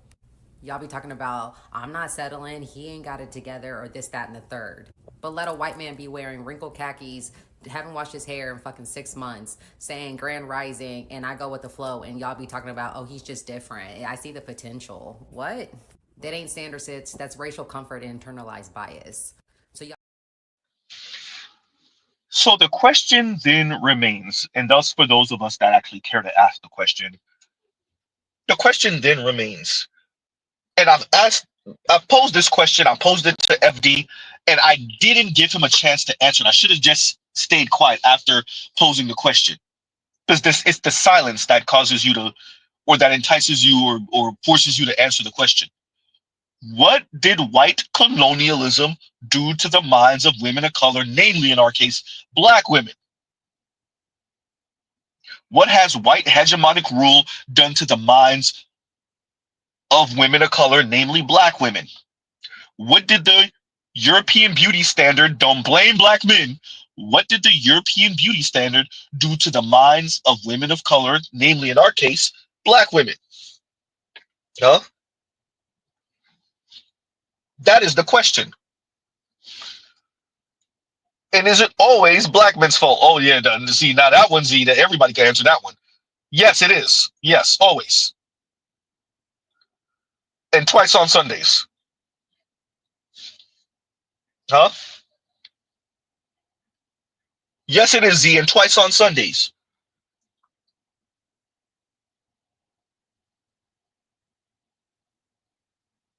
There are women across the planet. It's not about lust. It's not about love. It's not about attraction. Huh? It is about having their femininity validated by the man. And in their minds, there is only one the man on planet Earth, and it is a white man. It is about her flexing on her female family members, on her friends from high school and college, definitely her rivals in high school and college. It is about her femininity being validated. It's about racial hypergamy. We can also include class into this,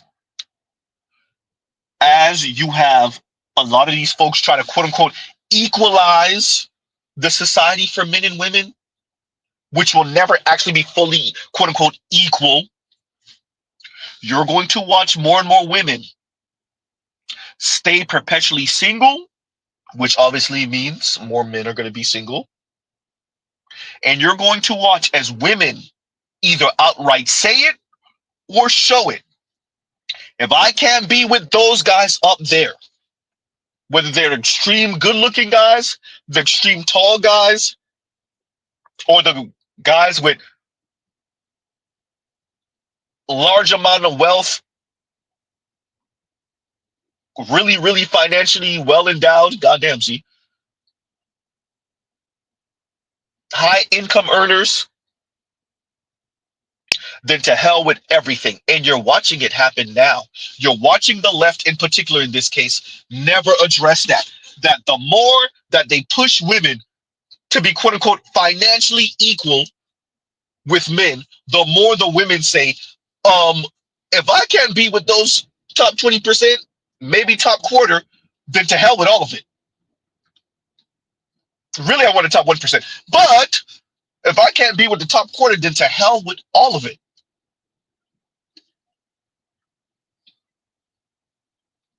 Huh?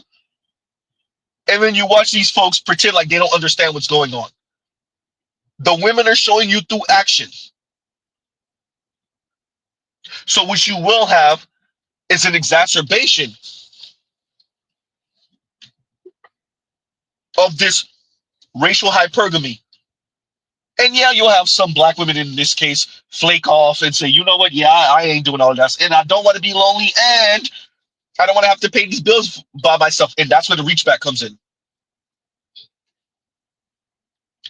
That's where the reachback comes in. The reachback comes in after she says, you know what, I am 34, I am 33 years old, I am 34 years old, I am 35 years old, and it's last call for alcohol. And really, it was last call for alcohol 7 years ago. But let me see if I could catch me one of these black men who's desperate enough and lonely enough and horny enough. Huh? That's where the reachback comes in. And for all the others who pride and ego won't let them, they'll just be out here. They'll be handing the vagina out to the janitors and to the doctors and to the attorneys. Huh? To the mechanics and all. Huh? Handing it out to the good-looking tall guys because they're good-looking and tall, and handing it out to the professionals and the well-resourced men for the off chance that he might take her seriously and she can have some money one day. Yeah, you better believe it. And don't ever, ever, ever expect the FDs and the foreign mans and the conscious Lees, the Kim Fosters, to ever address that, ever. The more you try to equalize the women financially, the more they say, you know what, it's elite men or nothing. Because the hypergamy doesn't go away. You just keep on kicking the bar further and further up. Huh?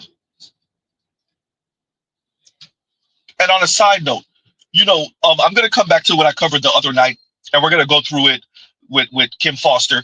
I want to stress this too. If you heard them continuously speak about individualism, individualism, and it's this radical form of individuality,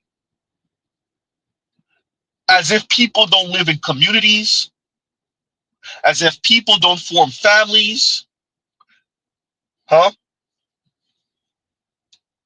As I said before, that's why I keep on playing the clips that said, if you go against the social contract, then you deserve nothing. You get nothing. And what you're finding is women, white women, black women, some Latina women, a couple of Asian women, but definitely black women, want to torch the social contract because they feel it's not benefiting them enough because they're not white women. And then somehow have society, have the government, have the corporate sector badger the men to make up for it on the back end. Huh? What Mr. Z's been saying, shout out to Kim Foster and what was his name? Misandrist Herder, for actually saying it. Radical individuality, right?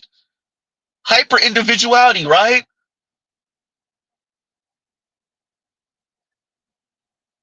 To hell with being part of a clan, to hell with being part of a tribe, to hell with being part of a community, to hell with being part of a society and having to play your goddamn role. All right then. Well, what happens with JD Vance and Elon Musk and Vivek Ramaswamy said about that safety net? Oops. How does your individuality work when you're part of the bottom caste? Huh? Whether you want to or not, whether you work towards not being it or not, oops, you have the same jersey color, you're bad. How does your individuality work when you're a $40,000 a year earning black woman?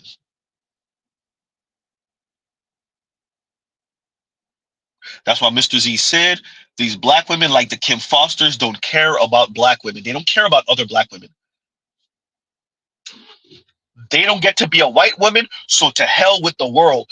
Burn the black community down first, and then if you can, and they won't be able to, burn the rest of this society down, because I don't get to be politically and socially a white woman, so to hell with all of it. Hyper individuality if I don't get to be a white woman.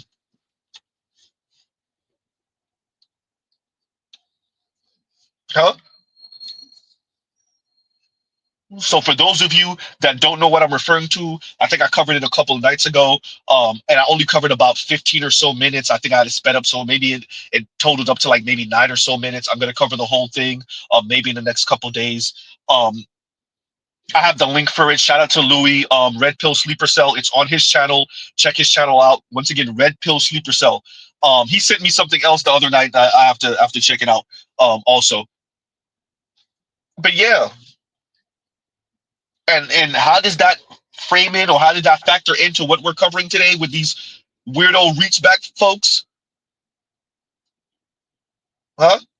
Well, what did you think was going to happen? You went out there searching, begging, scraping for the validation and the attention of white dudes, and they showed you what they think of you because you're part of the black community, whether you want to be or not. You have their jersey color.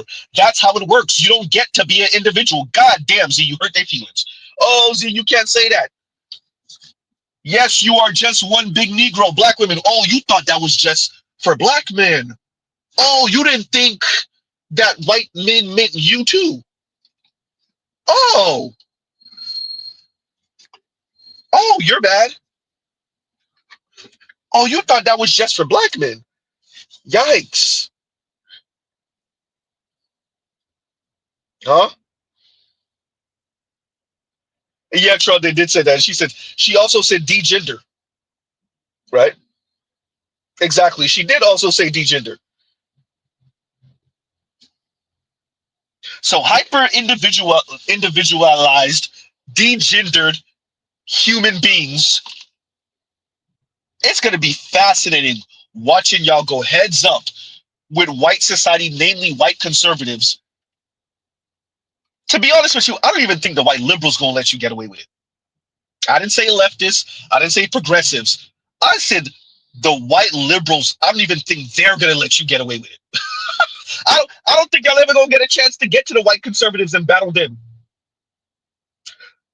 I don't even think you can defeat white leftists when you let them know. Excuse me, not white leftists. Sorry, rewind. White liberals.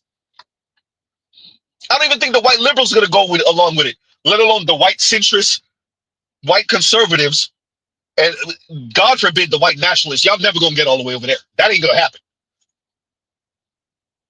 I don't even think y'all could defeat the white liberals. If you told the white liberals the goal here is to degender men and women, everybody freestyling, ain't no rules, I don't even think they're gonna go along with it. And Kim Foster already, I think she has an idea of this because she already knows who's getting married and who's staying married. So those white liberals are popping all that crap, and yet they're still getting married and staying married more often than not, and they have children in wedlock. She know what it is. We didn't speak about the white centrists yet. We didn't speak about the white conservatives yet. We didn't speak about the white nationalists yet.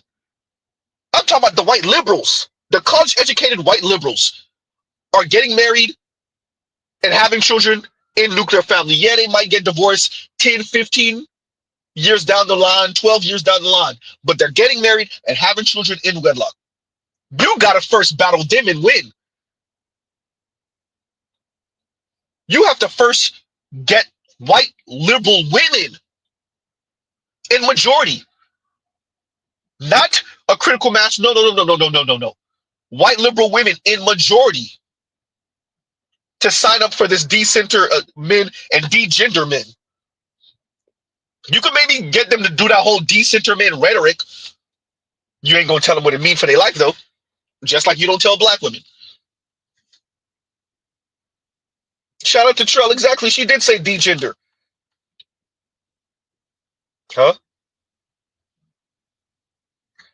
And Eric Dedman says, did Diglett ever define what she meant by degender? No, but I think I have a good idea. It's about the performance. It's about the performance of quote unquote masculinity and femininity. And what they really are advocating here is that it's just an open field. There will not be an assumption that women are quote unquote feminine and men are quote unquote masculine.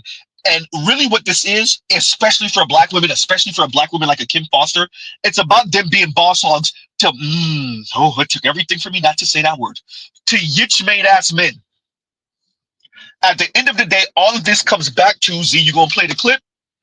Z gonna play the clip. Z gonna play the clip. It's not the one y'all think. It's not the one. I'm not gonna touch you with that. Not yet anyway. Right? But at the end of the day, it comes down to this. You miss when men used to protect, provide, and shut up. Huh? And it's gonna come down to this. What if black women were supposed to be the leaders and black men are just supposed to protect with their muscles and use their listening ears and carry out instructions? Huh? See, if I can quote unquote degender you and there's no assumption of male leadership, there's no assumption of you being the breadwinner, even though I would prefer you be the breadwinner, but you still gotta come and bow down to mama. Huh? If we degender you, then maybe I can move around these Jenga blocks in a way where you will provide, protect, and shut up. Where you will be the muscle and the financial backer to my leadership. Huh? You won't have this assumption that because you earn more and because you're more physically imposing and because if anything goes bump in the night, it's your life on the line. You won't have this assumption that because of all of that, you also get the final say. I don't ever expect a Kim Foster to ever admit that. I don't even expect her to admit that to herself. I don't forget admitting it to online. I don't expect her to admit it to herself.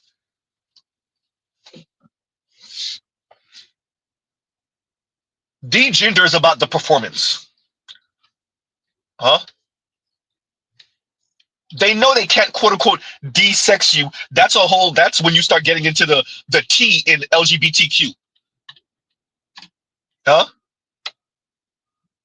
That's when you start playing around with your body parts and stuff like that. That's a whole different conversation. It's still in the same realm, but that's a different conversation. When they're talking about gender performance, they're speaking about the performance of man in manhood, masculinity. When they're speaking about that, they're speaking about women also. This also speaks to, for those of us that remember when I covered Dr. Tyne a couple months ago, when Dr. Tyne was saying, was she saying assumed men or assumed women? Something like that, right? And essentially, she was doing the whole air quotes around men and air quotes around women. And when she was particularly speaking about black folks, she was talking about black men, black women, because you're not white, so you're not really a man or a woman. So she's taking essentially Dr. Tommy Curry's man not, but she's perverting it in a way where it's like you're air quotes man and you're air quotes woman because you're not white. And because of that, give up of all the project of being a man or being a woman because you're not white. They're the only ones that's truly man and women. But it's about the performance of manhood. That doesn't mean you're not XY chromosome. That doesn't mean a black woman is not XX chromosome. That doesn't mean she doesn't have breasts and a vagina. That doesn't mean you don't have a penis and testicles. No. It's about the performance of manhood and womanhood and class. So it's class, it's status, it's income, it's whiteness. And because the vast majority of black folks in larger society, I'm not speaking about just in the black community, because the majority of black folks don't have the class, the status, the income, and no black person has the whiteness. I mean, we have lighter, brighter, damn near white black folks, the Mariah Careys of the world, but she's still not quote unquote white. Because black folks don't have that, black men don't have that, you're not a quote unquote man. And because black women don't have that, she's not a quote unquote woman.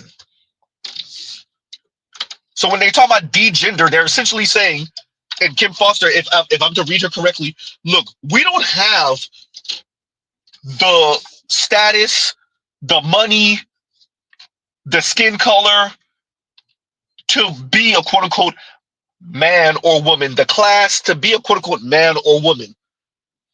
If I'm reading her correctly, Mr. Z could just be talking crap right now, and I got her all the way messed up. But if I read her correctly, and if I understand when they say degender, it's not just Kim Foster, it's a bunch of them that are speaking like this, or that's implying and suggesting this. That's what they're speaking on. Right? Yeah, so that's it. Right? So let me read some of you guys' comments. Yeah. And Telescope says, degender as applied to men, having you perform as a eunuch, drone, ATM, stepdad, nurturer / cheerleader. Yeah. Yes. Yeah. I would agree with that. Right? And you won't make the assumption that man and pause for this, man eat hamburgers, hot dogs, watch football, baseball, like cars, like rap music, like huh? Man equals tough and strong and muscles. Man eats steak raw. Huh? Man chews gum really, really hard. Huh?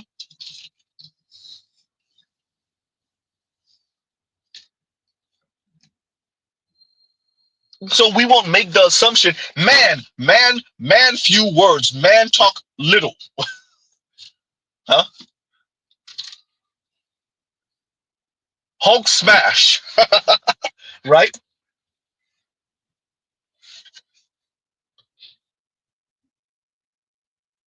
Yikes. If I'm to understand what they mean by degender. And Eric Denman says, the arrogance of these feminists thinking that they can undo 100,000 years of evolutionary biology is pure delusion. They don't think it's biology. They think it's socialization. And even for those of them that will accept that it's biology, they think that, yes, like you were saying, that you can override it with a couple of decades of feminist ideas, feminist theory. Huh? You could override a couple 100,000 years of biological evolution with feminist ideas of some type of, what would you call that? Utopian, androgynous, kind of once again, degendered people, right? So like they truly believe that. They truly believe that. Like that's not a joke. And this goes back to what I continue. Y'all see Z keep saying this over and over again. You truly have wayward black women who don't fully appreciate that this is the end goal. Don't get it twisted. As insane, I'm not saying you should care, but as insane as some black women sound, as angry as they are with black men, as sexist as they sound, appreciate that the majority of them don't know that the end goal is the whole degendering of the entire thing. That whole respite over there with Latino men that practice machismo and tough as nail white dudes. Let's say you live your utopian dream. You go over there to the white men and you have your tough as nail baseball watching, right? Hamburger eating, hot dog eating, raw, damn near meat, not even medium rare steak eating ass white dude. Your daughter gonna get caught up. Your daughter not even gonna have that. And if these people's ideals were to come true, your daughter ain't gonna be able to find some white dude in the future, just escape, quote unquote, Blackistan. No. Degender won't stop at the black community. It'll start in the black community if these people's goals were to be achieved. It'll spread through the Latin community in America. It'll hit Asians. It'll eventually be right at the doorstep of white folks, and it'll shred them. And the only people that will be able to practice what you see, we believe these nuclear families will be the uber elite. It will be, what's the movie, Elysium? Or was that a series? Right? Was it Elysium, the one where the rich folks living in goddamn kind of sky towers? And at the end of the series or the movie, you saw that the white man, the white husband, and the white wife were playing each other. And they damn near messed up their whole entire empire practically. It will be that. It will be the uber elites, the Jeff Bezos and the Mark Zuckerbergs that are having children in nuclear family and their nuclear family, and the rest of us will be some type of cyberpunk. If you let these folks have it their way when it comes to this whole degender and family, and a family is what you make it. Huh? But understand, that's why many of them didn't have a problem with that BLM memo from years ago. That purposely was speaking about black women and their children, black women and their children. They purposely left out black men. That was on purpose. Huh? Understand that the BLMs and the Kim Fosters, there's no distance between them when it comes to that. There is no distance. Huh? Yikes. And y'all gives you a second background. My apologies.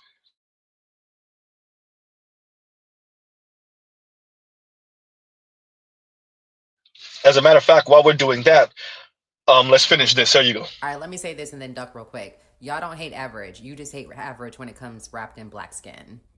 I said what I said. Don't scroll now. Stay with me. Let's watch this video and then we'll get into it.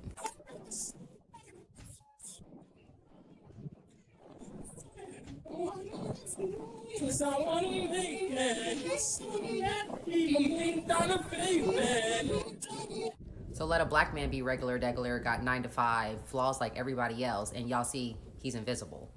Y'all be talking about, I'm not settling, he ain't got it together, or this, that, and the third. But let a white man be wearing wrinkled khakis, haven't washed his hair in fucking 6 months, saying grand rising, and I go with the flow, and y'all be talking about, oh, he's just different. I see the potential. What? That ain't standard sits, that's racial comfort and internalized bias. So y'all treat blackness like it has to be excellence to be lovable, but y'all treat whiteness like it's a blank canvas that you can build with. Oh. Stay with me now. Black men gotta prove their piece, white men are just assumed peace, even in the chaos. So y'all rather build with the white man not because he's better, but because society already sees him valuable as default. You're not dating up, sis, you're just relaxing your standards for him. Y'all keep saying that you can't find a black man who leads, who loves, who communicates, and this, that, and the third, right? But the truth is, you guys just couldn't be patient with a black man who didn't perform it in the aesthetics that you wanted. Y'all want a healing wrapped in a... The truth is that you couldn't find a black man that performance is in the aesthetic that you wanted. The truth is that you couldn't find a black man whose performance is in the aesthetic that you wanted. Can I get an amen? And there you go.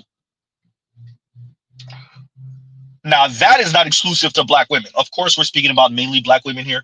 I already told y'all about Cousin Z running through them in Harvard.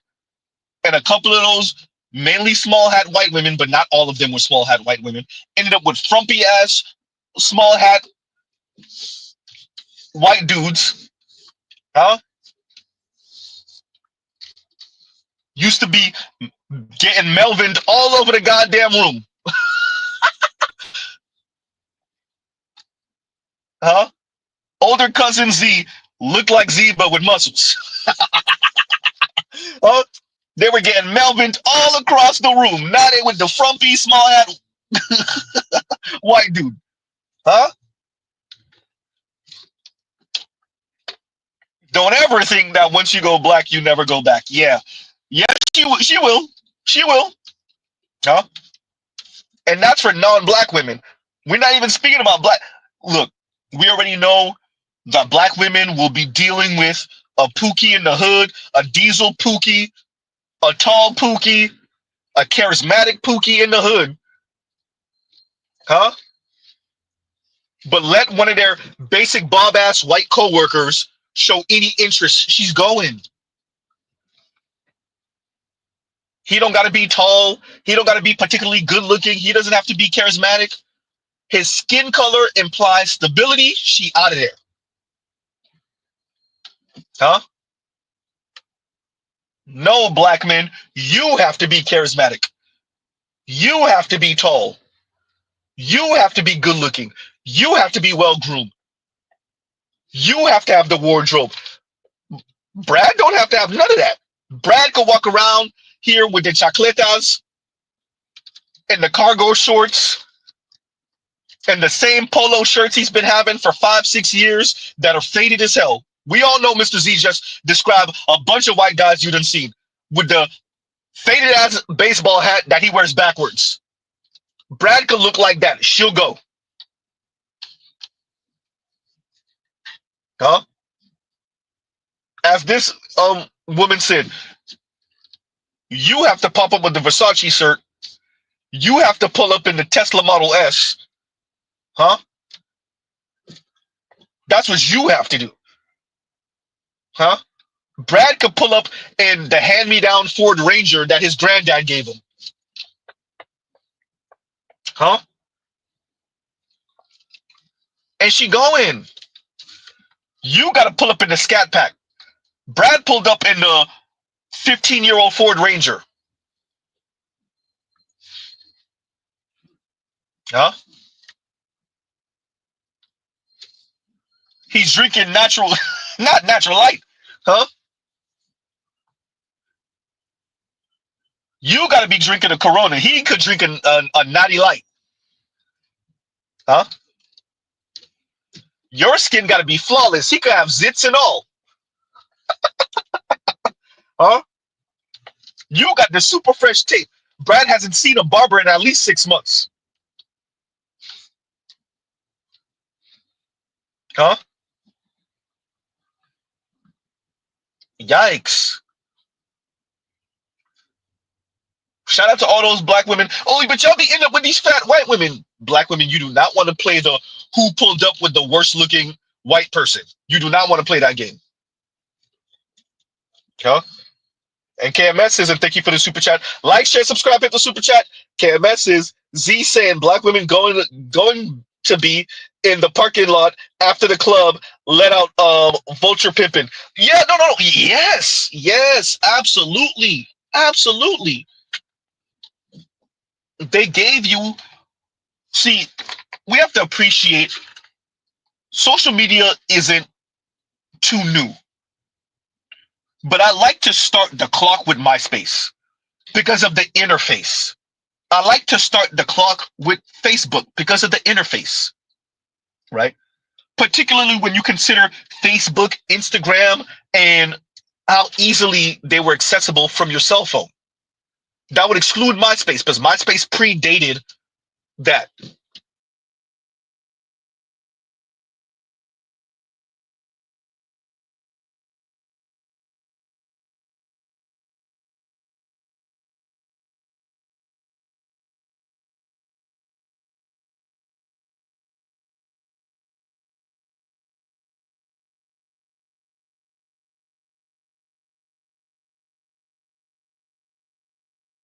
Froze on me. There we go. Hopefully you guys can hear me again. Hopefully I did not go out too long. But yeah, when you start the clock with Facebook and with the iPhone, people just didn't know how to act. And so all of people's gripes, all of their grievances, all of their anger, their resentment, all of that just splashed and spilled and got thrown online, and all of the most insane racist talk, all of the most insane misandrist talk, all of that, all over the internet. All over the internet. And so the Chrislyn and Karazins have the floor. The Chrissies, who came a little bit later, have the floor. Huh? Think about Divested Zealots thumbnail, y'all. Think about you seeing that, or you finding that, or you having somebody create that for you. For those of you that don't know, Divested Zealot, black woman, I think she's married to a white man. Divested Zealot is an insane neo-Nazi, sounded like a drunk auntie half the time, profanity like a goddamn sailor. Nobody curses more than her. Not Charles, not anyone. Huh? Huh? Not Minister Jap. Name the person you think uses the most profanity and they don't got Divested Zealot beat. None of them. Huh? Not Angry Man, not no one. Supposedly married to some white man, and her thumbnail for the longest was a little black girl swinging on one side of a tree and a black man being hung or hanging noose on the other side of the tree. That was the Wild Wild West internet and social media. Black women allowed for that. Black women largely said nothing. Appreciate once again, about a year or so ago, it's coming up on a year, it was a white woman that had to run Cynthia G off of YouTube. Because even though black women heard Cynthia G say abort and delete unborn black male fetuses, even though there were black women that knew that, Cynthia G was allowed to be on Fox Soul multiple times, and she was not being reported by other black women. Tying this to what KMS is saying. So you have over a decade of just absolute insane rhetoric from black women on social media and the internet, and much of it being reflected in real life. In real life. And now, for many Xers, millennials, and Gen Z, they took, and that's why I keep on referring to the channel Did It Now when he covered Vladimir Putin. It's over a year ago now. And what he was stressing on his think piece, and it was a really well put together think piece, was the West has this kind of obsession with like history going in one direction, and this kind of progression, and this kind of status quoism, the status quo is that we're always going to be moving in this direction, and we're always progressing in this quote unquote positive direction. And when you look at Vladimir Putin, and when you look at Russia, and when you look at a lot of the rest of the world outside of the West, they don't have this view, right? They have a more nuanced view. Oh God, I'm talking to myself. Hopefully you guys can hear me again. I don't know if I went out on you guys' screen. They have a more nuanced view of history and of quote unquote upward mobility and progress, et cetera, et cetera. And much of what I would argue women in the West, in our case, black women, and that's why many of them got sideswiped by J.D. Vance and Donald Trump being reelected, right? And Vivek Ramaswamy. And it's not just them and their policies, it's their rhetoric. It's that J.D. Vance literally said, women, single ladies. Huh? It's that literally said it, that we need to have more babies. It's that Elon really is doing it. Huh? Is that Elon is really doing it. Elon literally has, what, 13, 14 kids? Right? For many of these folks, they thought we vanquished this in the 80s and the 90s and the 70s. We were not supposed to have men like Jeff Bezos marrying some surgery face ass Latina and leaving his basic Becky for the Latina. That wasn't supposed to happen. I thought we left that in the 80s. I thought we left that in the 90s. Huh?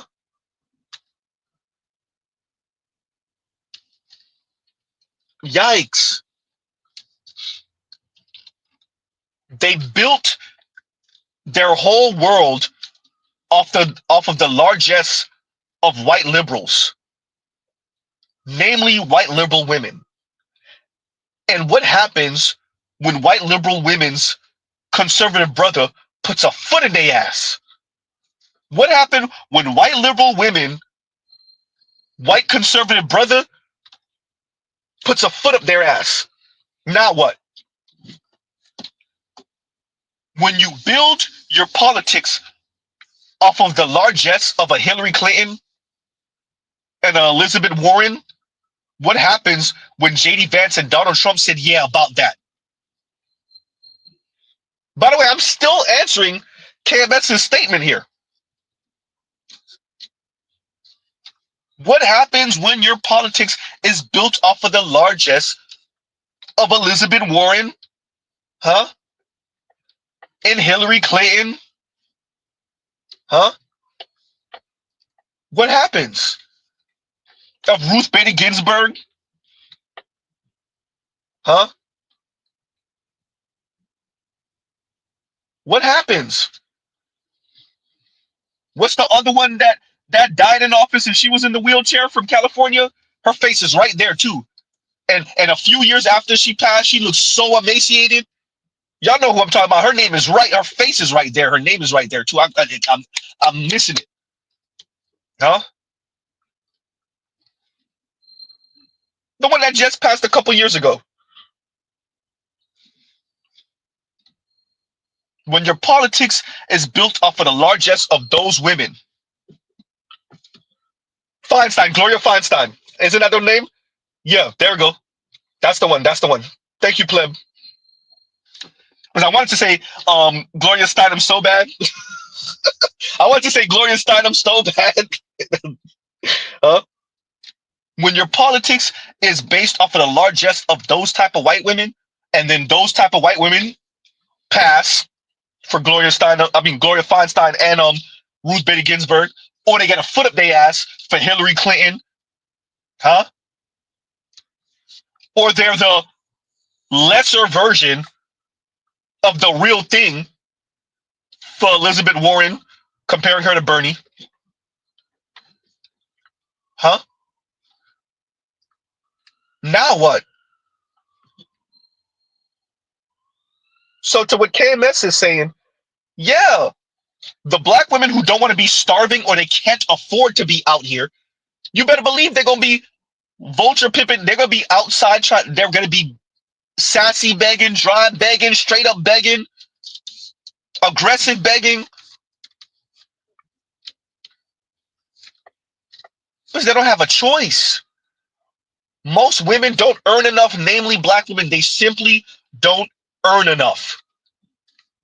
So you'll have the Kim Foster still pop. Kim Foster gonna die on that train more than likely.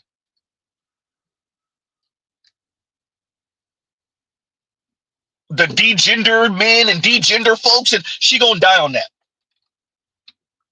Huh? That intellectualizing her misandry, she earned enough. She gonna try to insulate herself. Buddy Rowe and her been together a while. Eventually he gonna propose. She gonna probably say yes, and then try to have that last minute, last egg ass baby. Hopefully for her it's a girl. Huh? But for all the other black women, her sisterin, her working class sisterin, her working poor sisterin, her lower middle class sisterin, huh? Oh no, they're gonna have to feel this. And so yes, they're gonna be out here in the parking lot trying to get some attention after the club. And unfortunately for them, an increasing amount of black men are gonna be walking out of that club holding the hand of a Latina or a white woman, or maybe an Asian woman if they could get enough of them away from the white guys. Huh? Shout out to all of you who've seen the videos coming from everywhere on the internet of black women complaining being overseas, and they're not the beauty standard overseas for non-black men. And then the black men who are overseas are not checking for them. And black men are outright saying, why would I try to talk to you here when I left you in the US? I left the US to not be around women like you, you mean, snarky, entitled, spoiled brats. You chased me to Mexico. You chased me to Colombia. You chased me to Thailand. Huh?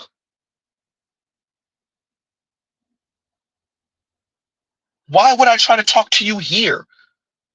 Number one. Number two, the Thai women are nicer. The Colombian women are nicer. Huh? The Mexican women are nicer. Huh? The Brazilian women think I'm cool.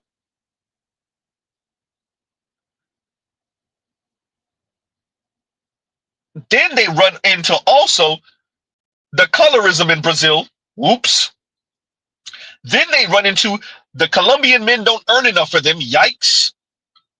Then they run into also the Thai men don't earn enough for them. Oh. Then they run into the Kenyan men aren't checking and don't earn enough, and he got a mean ass backhand.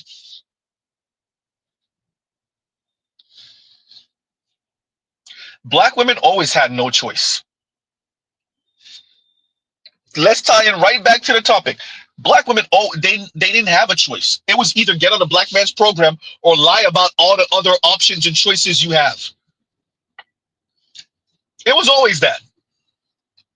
Are there going to be a handful of black women that end up with a white guy or a Latino, or maybe even an Asian or two? Yeah, that'll happen. But anti-blackness is anti-blackness. So the majority of black women who don't get on a black man's program, they don't got nowhere else to go. They're going to be munching on each other. And Kim Foster and her ilk could try to degender men all they want. They could try to degender women all they want. The women ain't going. And the men ain't going. We're done. You're not going to degender us enough. The men want what they want, and the women want what they want. And because you don't get to be a white woman, doesn't mean you rejigger this whole thing. And then one day you wake up and the men are like, yeah, you know what? What I want a boss hog, overweight, mean, snarky, rude woman. That's what I'm attracted to. I love me a sassy, mean, rude woman. Yeah, that's what I find attractive. A woman that tell me what she not gonna do. A woman who thinks she's better than me. A woman who thinks she's smarter than me. A woman who thinks she's wiser than me. A woman who thinks she's wittier than me. Huh? A woman who keeps on belittling me. Huh? You could degender men all you want. They're not signing up. And shout out to the bisexual brothers. The bisexual men, the bisexual black men already told you, ain't nothing turning off the women more than when he tell her, yeah, I'm queer. Huh? Yeah, because the women are virtue signaling how open they are. But when presented with this, especially for anything serious, oh, they're not going. Bisexual men will be the first ones, especially bisexual black men, will be the first ones to tell you black women ain't going. Huh? Shout out to Dochi. Dochi did that, whatever she said a few months ago, and yeah. But the vast majority of women include it's that look, black women ain't going, but white women ain't going neither. Huh? Latina women are not going. They're not going. Asian women are not going. Dr. Scott Galloway already told you these women be virtue signaling like a mug and then secretly whisper to him, but I want a man's man. And that's the women on the left. We ain't even mentioning the conservative women. The women on the left are not going. You think the conservative women and the centrist women going? They're not going. Kim Foster could try to degender men as much as she want. The women are not going. The women are just going to be single or huddle up around the men who could perform this manhood and this masculinity the way they want it. You're not forcing women to go. They're not going. And that's if even you were able to degender the men in the first place. It ain't happening.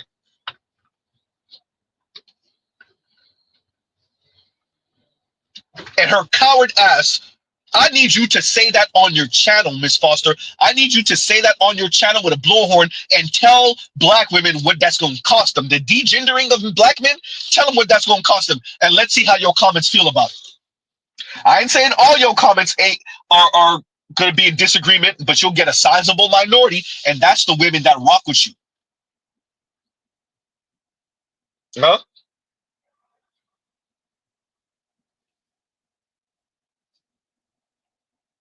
Right? And Saint Cyr says, liberal women love a conservative man, but I'm not a conservative man. My lady rock with me. Clearly, I meet black women, Latina women that are attracted to me. It's simple this. They want structure. They want stability. They want, if their man cheats on them, they know if they don't want their man to cheat on them, but they want to know if he cheat on them. She don't got to worry about if it's a dude. You know what that does to women? You mess around and cheat on her, and it's a dude. God forbid you're the bottom. Oh my God, she gonna want to jump off a damn bridge. Huh?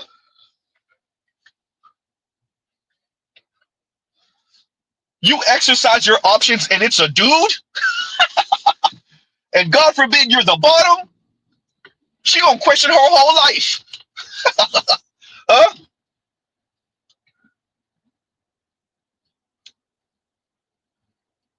And you think you're gonna degender men and women are gonna be, no, women are gonna do what they're doing now at an accelerated rate. There you go, Z.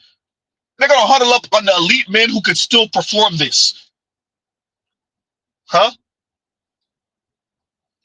That's all they're gonna do.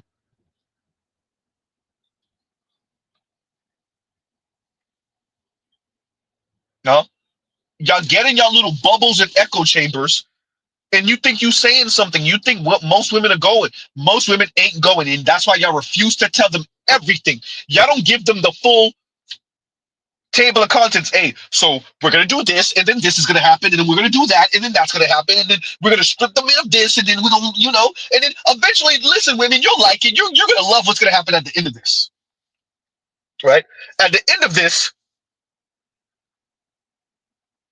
is, you know, some type of utopian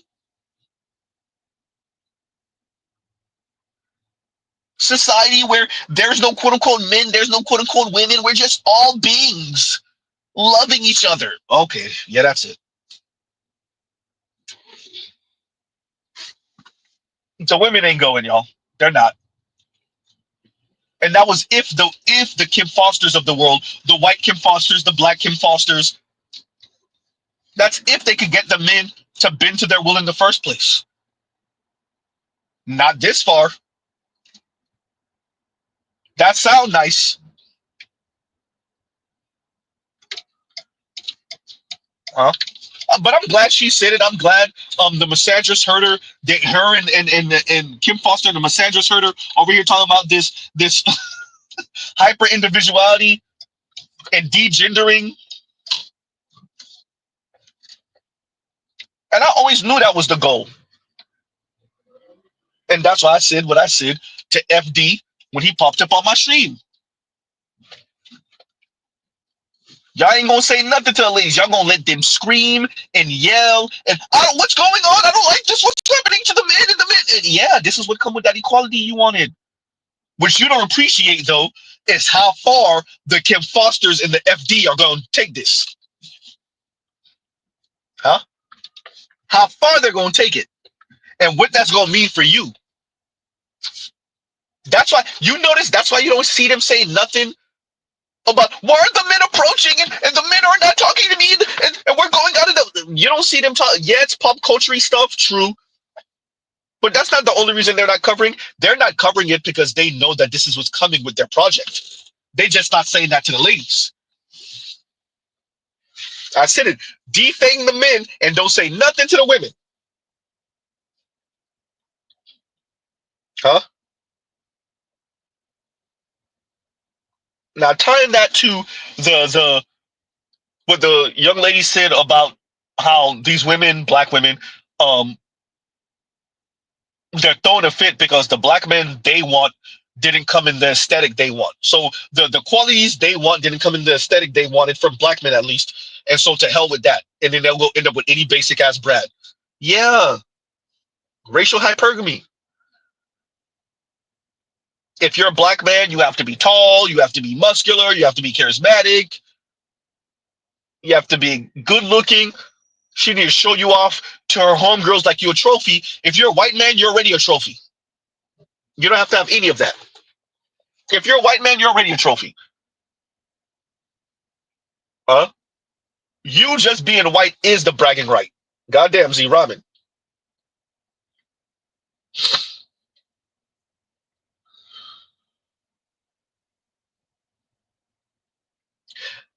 Z, if they want structure and rules, why do they constantly try to contest and criticize the rules in the structure? Because the rules in the structure also mean that they can't do certain things. It's a teenager. Are you calling women children, Z? Huh? It's a teenager. We all been there. I could do all of these things. I'm an adult too, and I'm grown too. Yeah. Then you get caught up in something. Ooh. Huh? Your parents tell you what you can do. You close your door and you cussing them out and you cursing into the pillow. Huh? Fast forward 15 years later. Mom, I really appreciate how you raised me compared to my cousins then. Uh-oh. Dad, I really appreciate when you said no that one time. Because I didn't go, the other guys went, they got caught up in something, and I wasn't there. Black women, everyone. Huh?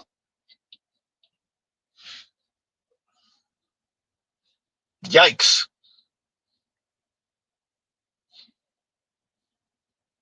Huh?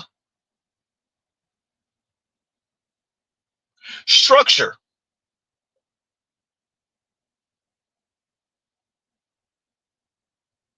Think of this. LGBTQ women, same-sex loving women, better yet. Same-sex loving women have an insanely high DV rate, and their relationships last all of a second. No structure, no, dare I say it, hierarchy. Because neither one of them could tell the other one what to do. Not to mention there's no goddamn rules over there. Huh? Neither one of them could tell the other one what to do. There's no hierarchy. There's no rules. Both of them want the first say. Both of them want the last say. There's no notion of, hey, you know what? If you strike me, I might eat that. But if I feel like you pose a physical threat to me, I want you to understand you ain't gonna like how this ends. There's none of that. And because there's none of that, well, check their DV rate. Huh?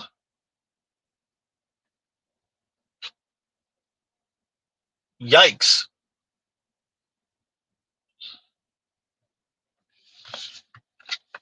Y'all heard what the young lady said. And once again, KMS, thank you for the super chat. Thank you for the super chat. And KMS also says, I'm not going to say correlation is causation, but we are entering generation 4 of black women minus consistent male guidance, and they sound crazy as hell, don't they? Don't they? Right? I took that thing off by mistake. Y'all give me a second. Y'all give Z a second. Huh? There we go. Yeah. No, I agree with KMS on this. This one, I really agree with KMS. They sound crazy as hell. Yes, they do sound crazy as hell. Because no one is saying, look, shout out to BGS, shout out to the Black Manosphere, when we differentiate feeling from thought, right? We differentiate feeling from thought. We do not use it interchangeably. And we stress when we ask you something, what did you think about this? Or even if we're not asking you, if you start the statement off with, well, I feel, I didn't ask you how you felt. What you feel like don't have to be substantiated by anything. Why is Mr. Z saying that? What does this have to do with anything? When it's you as a young girl and you're in the home with mom, and mom lives with grandma, and auntie's always at the house, and mom's girlfriend is always at the house, and the only male in the space is your younger brother. Huh? Occasionally, mama have a dude she's dealing with, but he don't ever be at the house. Or mom be with a guy for 9 months, a year and a half, then they break up, then she's single for a couple of years. She might be doing something strange outside the house. Then she's with another guy for a year and a half, 2 years, then they break up. But nothing consistent. And even when she's with those guys, they know better than to ever say anything to you. So they're there, but they're not really there. Huh? It all becomes feeling. The reason why they sound absolutely crazy is because no one is saying, hey, did you hear what you said? That makes sense to you? Let's do the social math on that. Let's do the math on that. How did that work? You remember I told you not to do that and you did it? How did that work out for you? Not only did I tell you not to do it, I told you how it was going to happen if you did it. Isn't that what happened? Okay, yeah. Who's in the house doing that?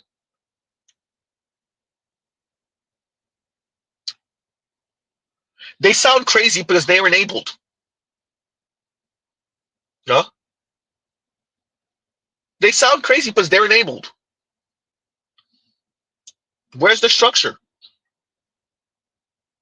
Where's the base? Where's the balls? Ooh, goddamn. Pause. Huh? Yeah, they sound crazy. They're going to school. It's pretty much all women teachers.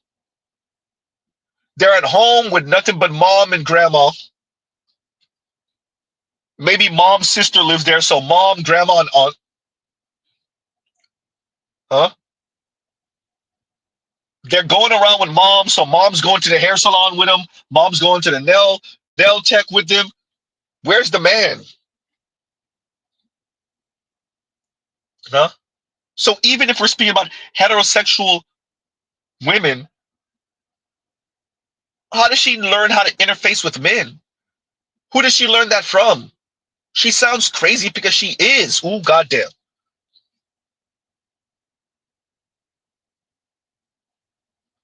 They don't learn how to interface with a man? From who? From mom, who was never really with a man her whole life? From the female teachers? Huh? From the stylist, who used to do her mom's hair? Who? Yeah, they sound crazy. Absolutely nuts.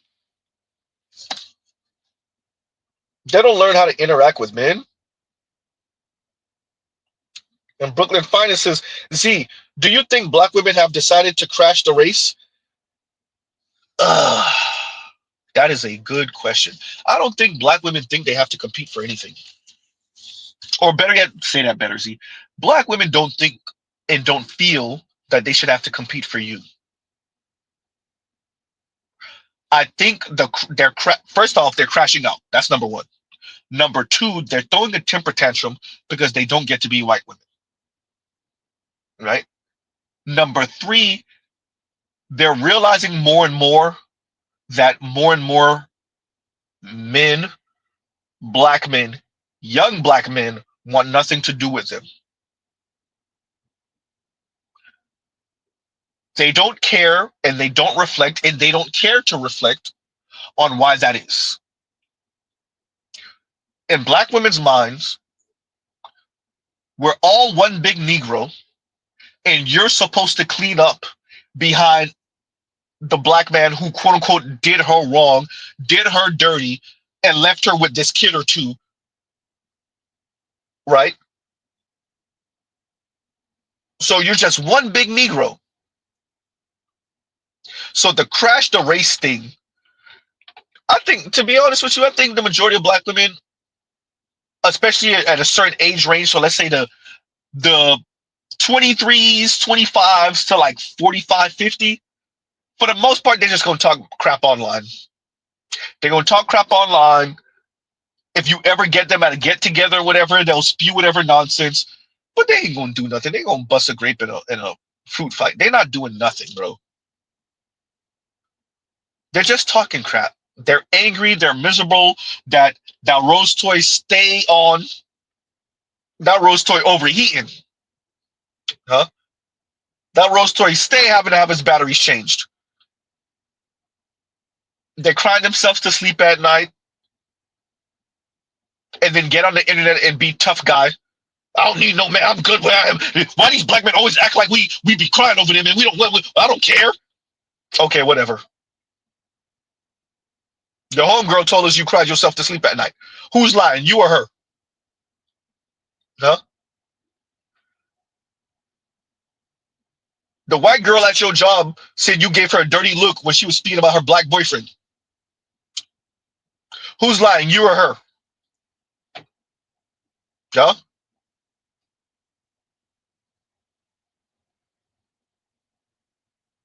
Yikes. The white guy at the job said you stayed flirting with him even though he's giving you the vibes of I'm not interested. Who's lying, you or him? Huh? So crash the race. For some, it's if I can't be happy, ain't nobody gonna be happy.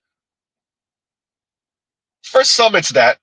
For others, they just look at this whole conversation on social media as a game where they're keeping score and they're counting points. right? For them, it really is see the girls up, right? And when they log off, they're really in relationships with a black man, or they're not. They have nothing. The crash the race, I don't even, to be honest with you, let's go all the way back. I don't know how many women, not even just black women, I don't know how many women are even conscious of much anything. Ooh, damn, see, that's talking about sounding sexist. They go with the script. They don't really buck up against much. They went to high school, they graduated, either they went to college or not. If they went to college, they either went to grad school or they didn't. They went to law school or they didn't, right? They went to nursing school or they didn't. They graduate, they either flirt with their coworker or they don't. They get married to one of their coworkers or they don't. They go to mixers to meet a man or they don't. They meet a man or they don't. They just going with the script. They're not really going outside of the script. They graduated high school. They didn't pursue higher education. They found a nice little space where they could earn some okay money at a call center. They don't really exist like that anymore. Not in America anyway. They got in good at a bank. They're rising up the ranks as far as they could go. They found a firm that doesn't necessarily require a college degree. They win, they got a couple of certificates. They're a paralegal making pretty good money. $75,000, $80,000 a year as a paralegal. They're just going with the script. She don't got no man, but she got a couple of kids from her ex-husband, from her ex-boyfriend.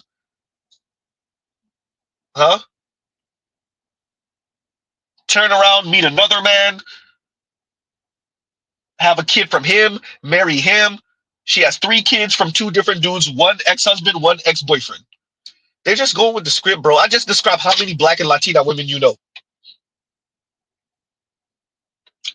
How many black and Latina women did I just describe? And some white women, clearly. When they said 40% of white women are having children out of wedlock right now, there you go. They don't buck up against much. They don't follow politics. They know they know nothing about geopolitics, nothing. You give them a map, you'll be surprised if they can maybe point out to you outside of America, Canada, and Mexico.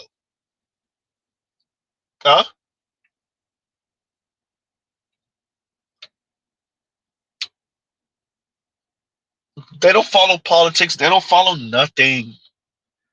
They don't know what none of these politicians look like outside of Trump, Obama.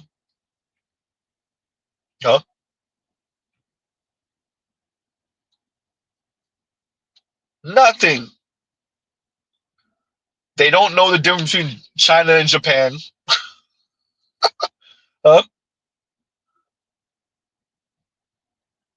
Crash the race? To be honest with you, I don't know how many of them even are conscious enough. Now, if you talk about the Kim Fosters of the world, who's more aware, yeah, maybe. Right? But your average black woman? Nah. Nope. Your average black woman just living her average ass life. And if it's not working for her, it's not working for her, and all she knows is to blame black men. Right? That's all she know. Thank you, Raw. The smart ones know what they're doing. Your everyday black woman, man, she's just going with the motion. She's angry. That the type of black men she find attractive either don't find her attractive or are not trying to talk to her, or just see her as a 3 o'clock in the morning booty call. The Kim Fosters know better. Chrissy knows better. Stefco knows better. Women like that are fully aware. Crystalline Kerosene, she know better. Those women, they know better. They just are on whatever mission they're on and F everything else. Until something makes them go a different direction. I'm telling you right now, the Kim Foster's the worst. She going down that hill. Kim Foster gonna die on that hill. Huh? Kim Foster and Laisha, there's not too much difference in between them because Laisha told you Laisha's married. Laisha told you, why should I care about black men? Y'all go start your own man movement and whatever the hell. I don't care about the masses of black men. I got me my one black man. I don't care about what y'all going through, what y'all got going. To hell with y'all. That's Kim Foster. That was Kim Foster before she was with her man. That's her definitely not that she got a man. That's Kim Foster. The hell with black men talking about. And now that I got a man, oh yeah, definitely to hell with black men talking about. I'm gonna insulate myself over here. I'm good. I'm straight. Huh? And when black men, well, whatever black men are going through, you should have been on my program. Huh? See, if you would move the way I told you to move.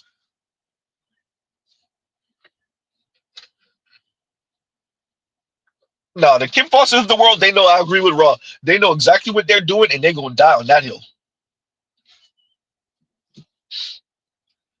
Huh? So yeah, now you tying that to the Swirl and Divester stuff, what we're covering today. Shout out to Only Logical. Yeah, man. Look, shout out to Shay Sade. You're gonna have the reach back. You're gonna have black women. Most of these black women ain't built for it. Most black women are not built for it. They're not. And you saw that with Laisha. You saw that with when the brother jumped on there, he gave all of them women that work. Laisha was quiet as a church mouse. The second he left, she started throwing a damn fit. Now, towards the end of the stream, she giggling and laughing, and she laying up what was that, her husband? Or was that the next stream over? She laying up with her husband. Cool. But right after the therapist brother left, oh, she was throwing a fit. Your average black woman, y'all. Your average woman. They're not built for it. They're not built for the debate. They're built for arguments. But once you lower the temperature and you say, no, we're gonna have a real conversation. I'm not gonna raise my voice. I'm not gonna use ad hominems. I'm not gonna give you anything to distract from what we're actually talking about.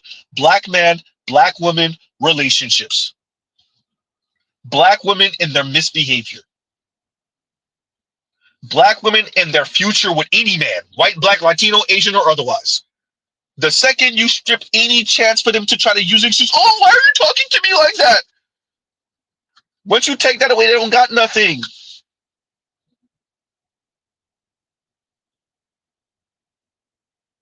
And the Kim Foster, the issue is she hasn't run into a black woman on camera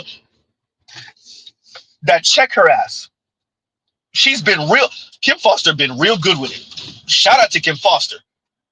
She has not run into a black woman that said, hey, Yitch, I don't believe in none of your project. I don't want degendered men. What about the women like me? What are we supposed to do if you degender men? Huh?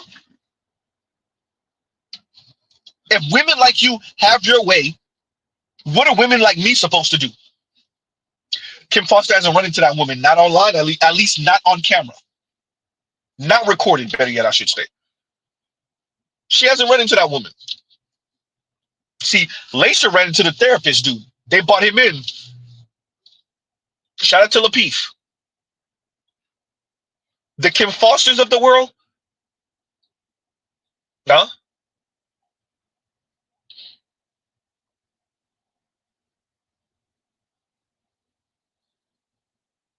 That's the issue. The Kim Fosters of the world, they have their subscribers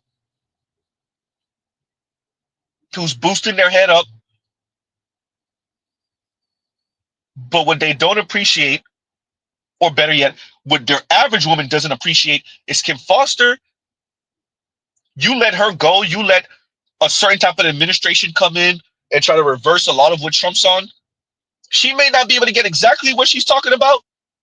She'll get a lot of it. For white women, for black women, this kind of degendered, softer, milder man, what they don't appreciate is the Jenga blocks. That softer, milder man, He ain't gonna be about that money like that. Shout out to the ladies. You said you ain't doing 50-50. We'll see. Huh?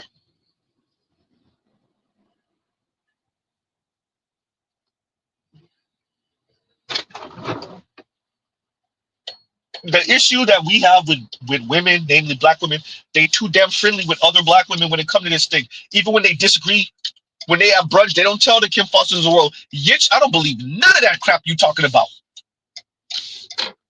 Huh? And I might be willing to go to fisticuffs about it. Ooh. Huh? They don't got it in them to tell them, to tell her, I'm not signing up for none of that you're talking about. I don't want none of it. I don't want that anywhere near me. And you just sound like a little spiteful, angry troll, Yitch. I went to high school with women like you. I know what you're really about. I know what your real issue is. And once again, not enough black women are telling other black women, I know what your real issue is. I'm not signing up for none of that. I don't hate black men because I was in shows in high school. Huh? And I've said that before. I said that a couple of years ago, right? Like, these people just think we're behind the 8 ball. You like, I don't think many of us appreciate the arrogance of these people. The Kim Fosters think we trying to humble her because we don't think she's deserving of love and she's not deserving of a man. And no, I don't care nothing about that. Oh, because she's not light skinned, we try to humble her, but she's a Harvard grad and she's a black woman and she was born and raised in a certain class. We try to humble her. Lady, I promise you we don't care nothing about that. No, you being arrogant is you thinking we're behind the 8 ball. You are on the right side of history. You have the right reading. And what you're doing is going to be liberatory. And if we could just follow you and other women like you, white, black, Latino, Asian, and otherwise, and the way you view this man-woman thing, then you promise us on the other side of this pain, we'll be more free and happy. And didn't she say, wasn't she speaking to that on the stream? Right? Essentially, we haven't imagined enough. We lack the imagination.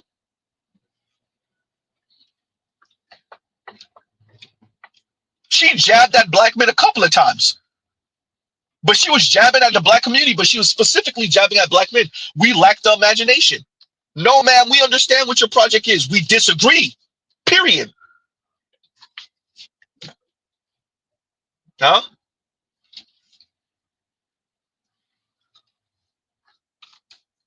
That's why I said patriarchy under feminist specifications. Patriarchy under feminist specifications. We're the ones at that damn table with women, particularly in this case, black women, who really trying to tell black men, protect, provide, and shut up. I appreciate you don't care nothing about that, but your sister that you claim to care about, they're the ones crying themselves to sleep at night because nobody's signing up for that. White, black, Latino, Asian, or otherwise. Y'all got a handful of quote unquote liberal white dudes, maybe some progressive black dudes, a bisexual Asian here or there. I seen the Asian dude admit that he was bi. I can't remember his name. He got a channel on YouTube. Somebody in the comments said bi, and he said yes. Huh?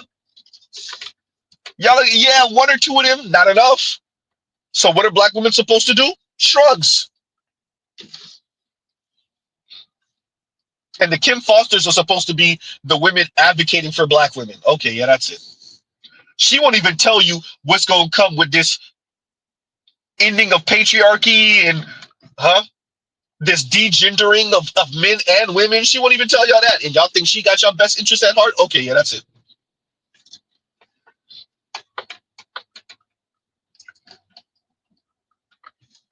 So yeah, Mr. Z and his rants. My apologies, y'all. Huh? And Joe says, the people who have since know those spiteful outliers, they went to school with them. Yeah, that's why I say the outliers are doing too much talking. I'm glad you said it. The spiteful outliers, and that's all it is. These are outliers, and they're spiteful. Or okay, you know what? We don't even have to put all of those negative attributes on them. Simply put, I don't think your project's gonna work. I think there are hard and fast rules. I think that women look at men as you are bigger than me, you are stronger than me, you are faster than me. I expect you to earn more than me. You're bigger than me, you're stronger than me, you're faster than me. I expect that if something goes bump in the night, I expect you to be the first one up and go handle that. And y'all can't socialize that out of men and women. What men are saying to women is that comes with a contract. Now, if you're talking about women on women relationships, that's a different conversation. But for men and women, the problem y'all have is that women want men and they want men to perform a certain way. And then that's where men get to start negotiating, saying what we won't do and what we will do for that performance. Y'all can't fix that. Y'all can't socialize that out of women or out of men. This is what the Kim Fosters and the FDs are going to continue to run into. You're going to continue to run into men having the ability to call shots because women want certain type of men and they want certain type of men to perform a certain type of way.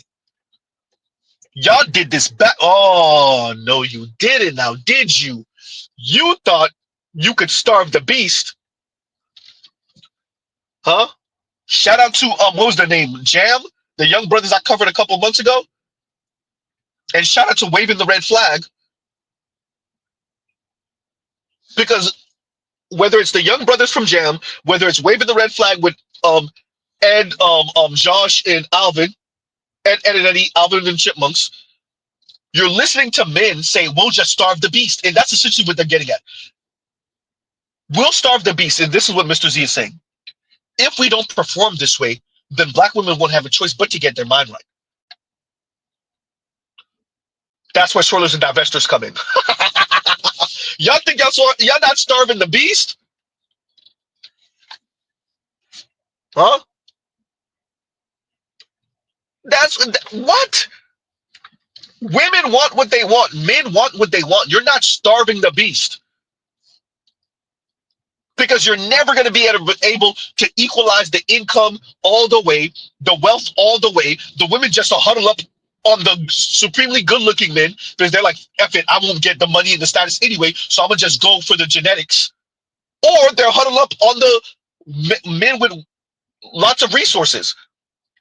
Laisha spoke to that towards the end of that stream with the therapist, I want to say, where she was like, hey, I believe that women, and she said, I agree with you, men, that women will be polygamous.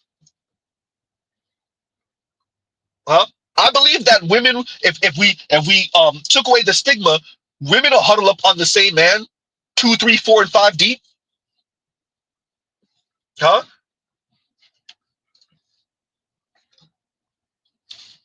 You're not starving the beast. To waving the red flag, to Jam, you're not starving the beast. You're not. So Kim Foster and her ilk, white, black, Latina, Asian, or otherwise, could try to degender men, starting with black men. You're not going to change women's appetite. Huh? So going back to what you're saying, the outliers are just doing way too much talking.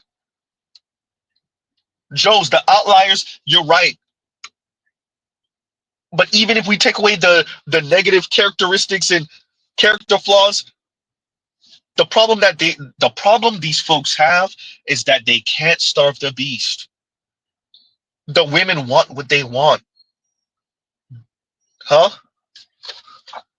Z, you about to say that? They want to be choked during smacks.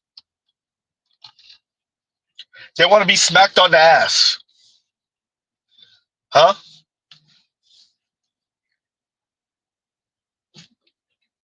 Sometimes they want it slow. Sometimes they want it fast. Sometimes they want the hard pound. Guess what? Sometimes, shout out to who is it that play that clip all the time? Is it Obsidian or is it Obsidian or is it Coach Greg Adams? I think it's Coach Greg Adams. I want to be dominated with the Asian voice, Asian lady voice. Yeah, sometimes they want to be dominated by a man, not by a woman. Huh? You're not going to starve the beast. These people really think you're going to degender men. Not all the men, because you're not going to be able to do that. Degender the masses of men, and then the women will just fall in line and be like, okay, I guess this is what I got to choose from. Okay, yeah, that's it. Meanwhile, the women are screaming. And the Kim Fosters of the world, and the FDs of the world, and the Khadijas of the world, and the Teen Wars of the world, none of them want to admit what the hell is going on. They're just looking at the women like, nothing to see here. Meanwhile, you got white women calling this out, the hypocrisy of it all. Like, oh, this is going to make feminism look bad.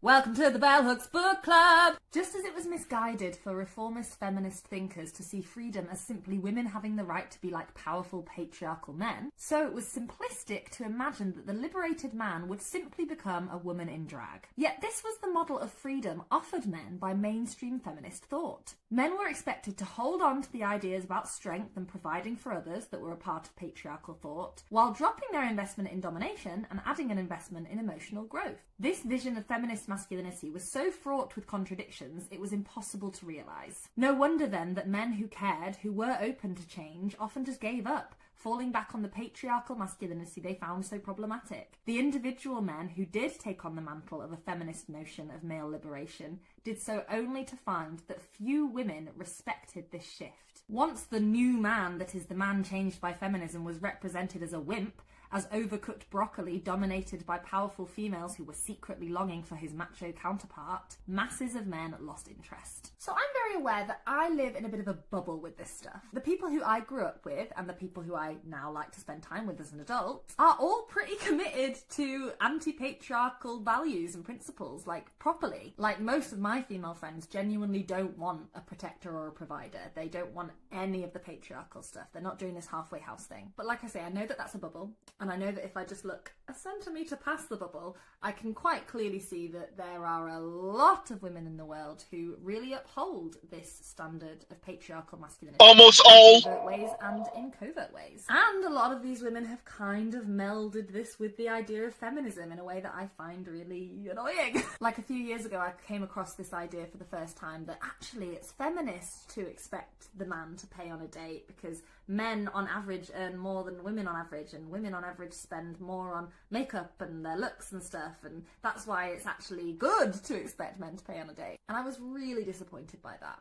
I really was. I was like, oh, this is going to make feminism look bad. And it just felt so, like, unradical, you know? Like, I to be clear, I'm not a rad femme, I'm not a radical feminist, but I do think all feminism should be radical and should be pushing against the tired gender norms of the 1950s. And these ideas that I find very problematic have been really amplified by social media, and they have become very much associated with feminism, despite the fact that many of us find it quite repugnant. And this is one of the reasons why a lot of people who follow feminist values and feminist principles are actually struggling with the label of feminist. It's something I'm definitely grappling with, and I've seen that some people who I'm connected with on social media have posted videos about it. You know, basically saying like it's too hard. It's hard saying I'm a feminist and then having to go, oh, but I'm not a rad femme, and I'm not a TERF, and oh no, I'm not one of those ones that secretly actually upholds patriarchy in XYZ way. It's really difficult. There are some circles in which I would feel really confident saying I'm a feminist because I know what that word means to the people in that circle. But there are so many other circles where I know if I say I'm a feminist, it could mean 20 different things in that circle, and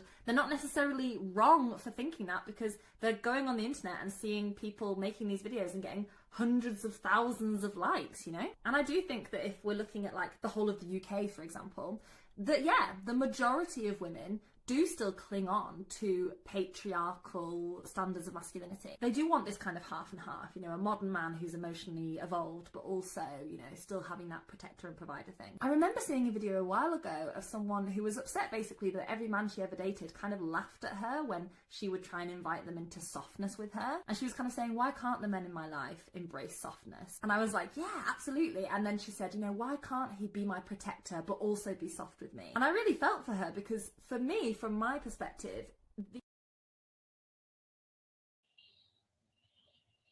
Telescope, I just realized this coming. Telescope said the Spiteful Outliers sounds like an emo band. Hysterical. That really does.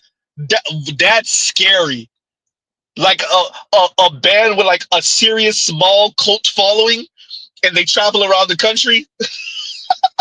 And they could bring out a couple hundred people in like small bars and clubs.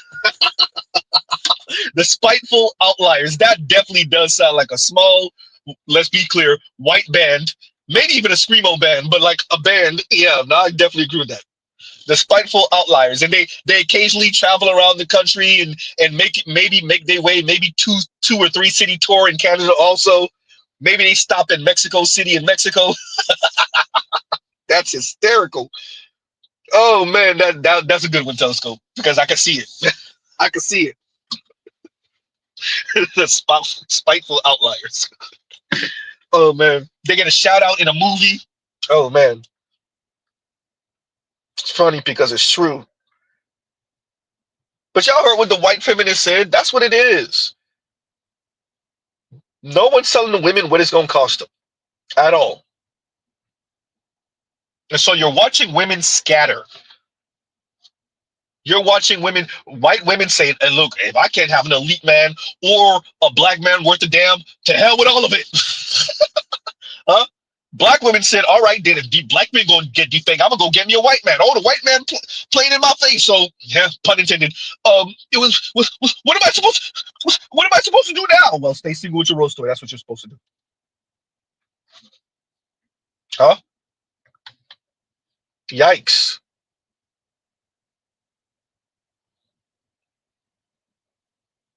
Huh?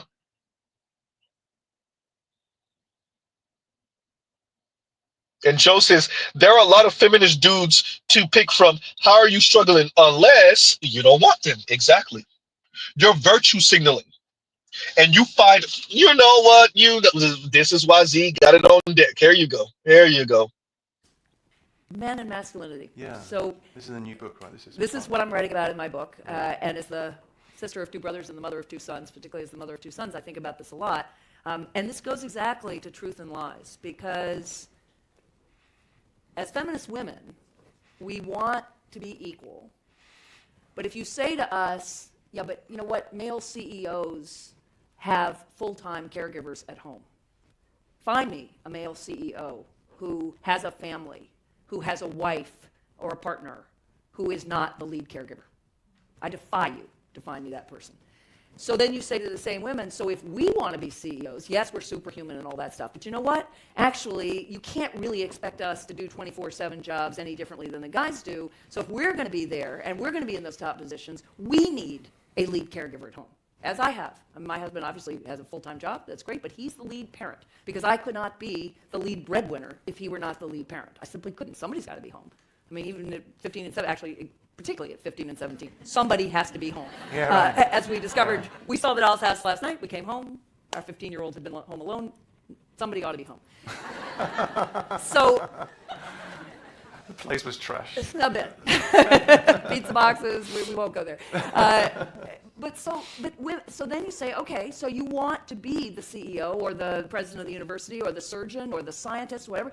You've got to marry somebody who is willing to support you in the homework, the family work, in the way he's going to support you. Believe me, you're not going to be able to do what you want to do without him, but that's probably what you're going to have to do. And maybe you'll trade off, but he's going to have to do that part of the time. And at that point, many women get off the bus. They don't want to marry a guy like that. They don't think a guy like that is masculine. Indeed, the guys who do that, I know I'm in Brooklyn, and Brooklyn is the home of, Brooklyn gives the lie to all this. There are more stay-at-home dads here than probably anywhere else in the U.S., or work-from-home dads, or our lead caregiver dads, or however you want to put it. But in most places in the U.S., those dads report that the women they engage with on the on the playground think they're a little odd. Do not think of them as a model of masculinity.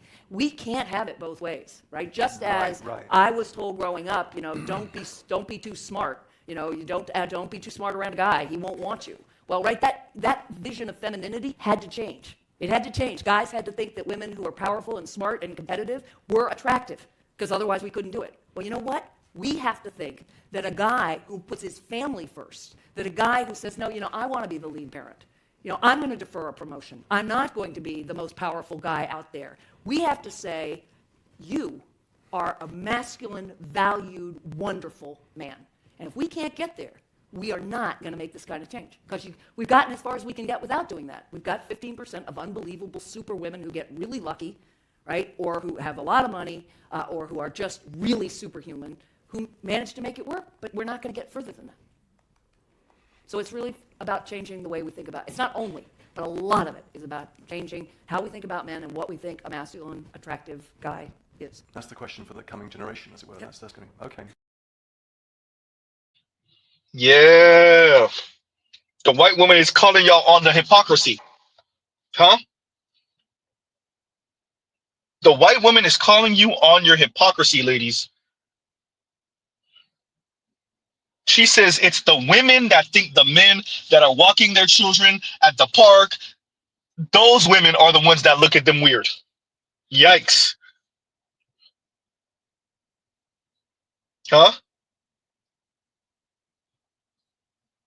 Going back to the comment, where did it go? Where did it go? Where did it go? God damn, Z, that comment ran that fast. Where did it go? Just read the comment a second ago. Oh, there we go. And Joe says, there are lots of feminist dudes to pick from. How are you struggling? Unless, exactly. They're virtue signaling. White women, black women, white men, Dr. Scott Galloway has spoken to this. Clearly, Anne-Marie Slaughter has spoken to this, right? They're virtue signaling. They don't mean it. When you show them what those men look like, they run. Most women don't mean it. Most women, they simply cannot, in their mind, they simply cannot respect a man. And we're talking about marriage and relationships here. We're not talking about no little, fun, no little fun with a coworker, no little fun with a younger coworker. Shout out to Dr. Cheyenne Bryant. Yeah, you over here.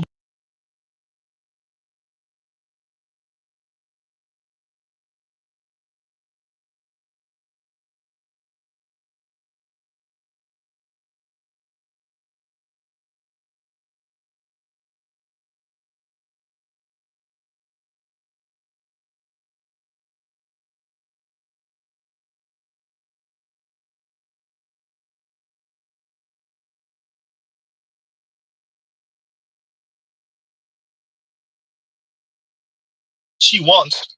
Have fun. The women ain't signing up for that. And I think the Kim Fosters of the world, they're okay with that because they believe in radical individuality anyway. That's another thing I have to stress. Look, I'm gonna have to really sit down with, and this is actually forcing me and pushing me to really come to terms with what this is gonna look like when these folks get the type of person they want in office and the type of administration, House and Senate. What does that mean, right? Especially when you're speaking about radical individuality. Huh? See, when you're speaking about radical individuality and you're speaking about degendering, huh? And when we consider what that means, and you're not shouting this from the rooftop. So your average woman is none the wiser. All she knows is the men are not being quote unquote men anymore. And the Kim Fosters of the world aren't saying to them, yeah, that's because we kind of don't want them to be. And me and my homegirls are working towards a memo or a bullet point plan on what we would like to see come forth in the next couple decades, or the next time we have a certain administration that's more lenient, or that leans to what we need them to lean to. Yeah. The women don't mean it. And I think, you know, for the longest, Mr. Z has spoken like, hey, y'all keep on talking like this. This is what's going to happen. And what I didn't appreciate, or I knew, I didn't think of it as serious as it is that your average woman is hooping and hollering. But the Kim Fosters and the T Noirs of the world and the Khadijas of the world, they kind of got the women and the men exactly where they want them. Huh? And so you have Khadija. Khadija got how many? A couple 100,000 subscribers or something like that. Kim Foster on her various platforms, maybe she got a couple 100,000 subscribers too. And so they're in these echo chambers, and they know that the women Mr. Z is describing exist, and they know they're in the majority. I don't think they appreciate how much in the majority they are, and how few, even black women, are actually in agreement with them when it comes to this feminizing of men and degendering men and women, and what that's going to mean for men and women, and what that's going to mean for your society, and how much you cannot disentangle men and achievement and technological achievement with doing for and competing against other men and attempting to be the object of desire for women. The accolades, right? And what comes with the accolades is the woman, right? And for women, degendering women, what happens when you degender women? How are women going to move when you degender women? If you truly get women to not only decenter men, but once again, you degender women. Huh? When you destroy nuclear family, what incentives do you have for men and women when they get in an argument for a man not to treat a woman like he treats another man? And you raised your voice at me a little too much. The octaves was a little too serious, a little too high. That bass in your voice was a little too bass in your voice. And I did you like how I would do a man. Bop! Huh? It's a real question. Huh?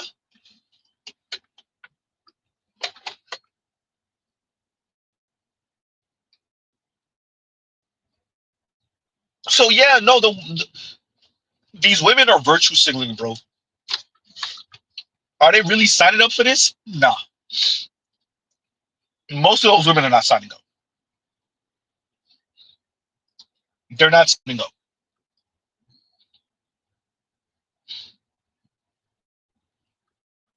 And I would love to see FD Signifier, Kim Foster, Khadijah, T Noir, Cat Black, name them. Huh? We're not talking about the Chrissies right now. We're not talking about the Real Talk with Yennies right now. We're not talking about the Chrislyn Karazins right now. Huh? We're not even talking about the divested zealots right now. No, we're speaking about the Kim Fosters,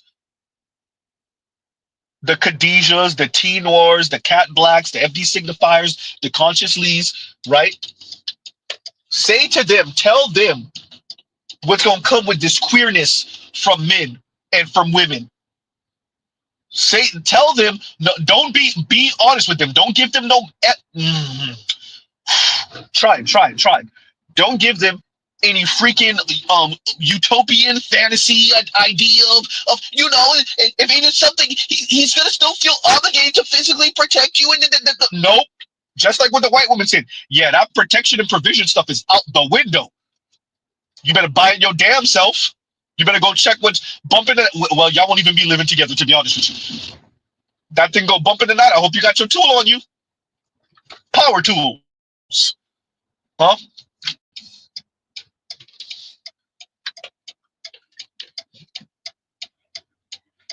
Huh?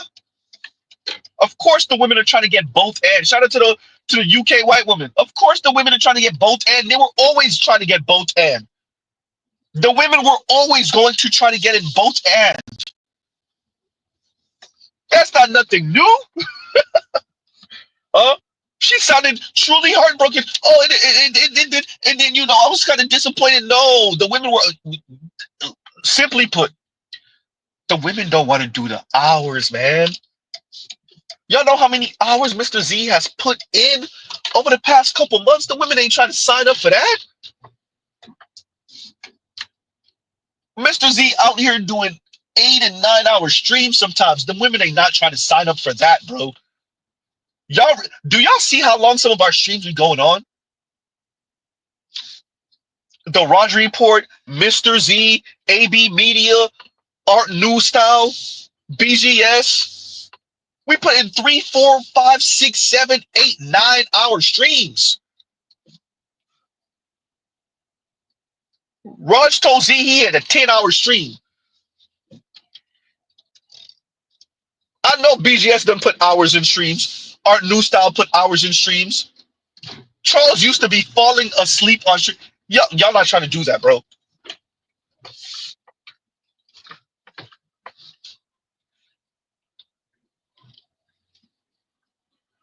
And that's streaming. We know y'all ain't trying to sign up for no y'all, even if it was your dream car, you're not signing up for 65-hour work weeks, 70-hour work weeks, 75-hour work weeks, 80 and 85-hour work weeks, and Mr. Z done it.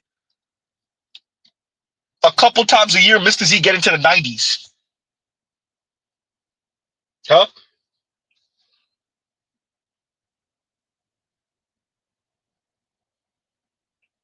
Huh?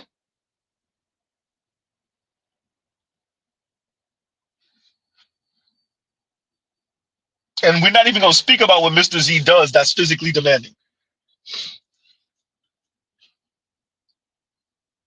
Y'all ain't signing up for that?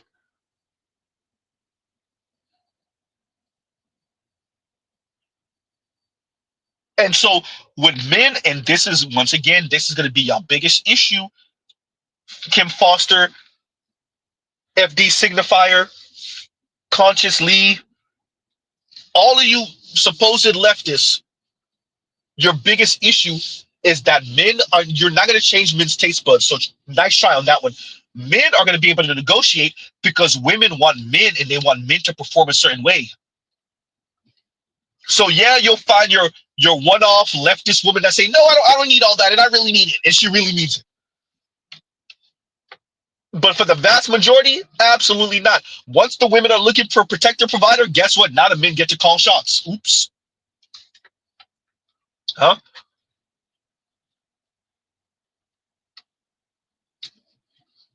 Now what? Once the women are saying, you know what? I'm not going to do the things that it take. I don't want to. I don't have the inclination. I'm earning $53,000 a year. My yearly rate is going to increase 3 and 4% a year. I'm good where I am. And once that $53,000 a year is not enough and she's looking to be subsidized, then guess what? Now men get to start calling shots. And you're not going to change that for the masses of women. Have fun trying, though. Mr. Z got his popcorn. I don't even eat popcorn. I've never been a popcorn person. But Mr. Z got his popcorn. I'm a love to watch y'all tell women that earn $45,000 a year, but she want to drive around in a Range Rover, huh? That she don't need to negotiate with a man, and he not gonna be calling shots, and there ain't gonna be no patriarchy in that situation. Okay, we'll see. We'll see. No, ain't gonna be no man leadership. All right, that's cool. She wants a Louis bag, a Gucci bag, a YSL, huh? Yves Saint Laurent, huh? She want to be walking around here in some Jimmy Choos and some red bottoms, Christian Louis Vuitton, and the man ain't gonna be calling shots. Okay, yeah, that's it. Uh huh.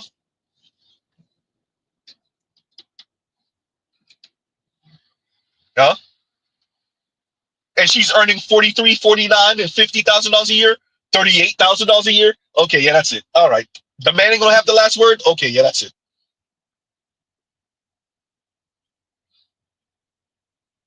Huh?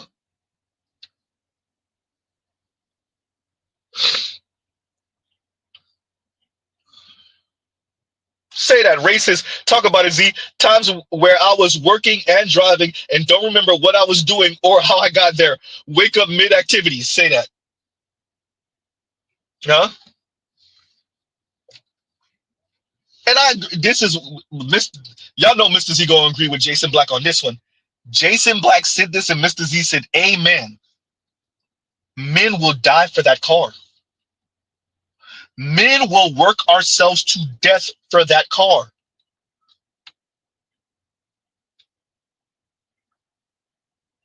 Let alone for our kids, where the women is not trying to weaponize the kids against us, right?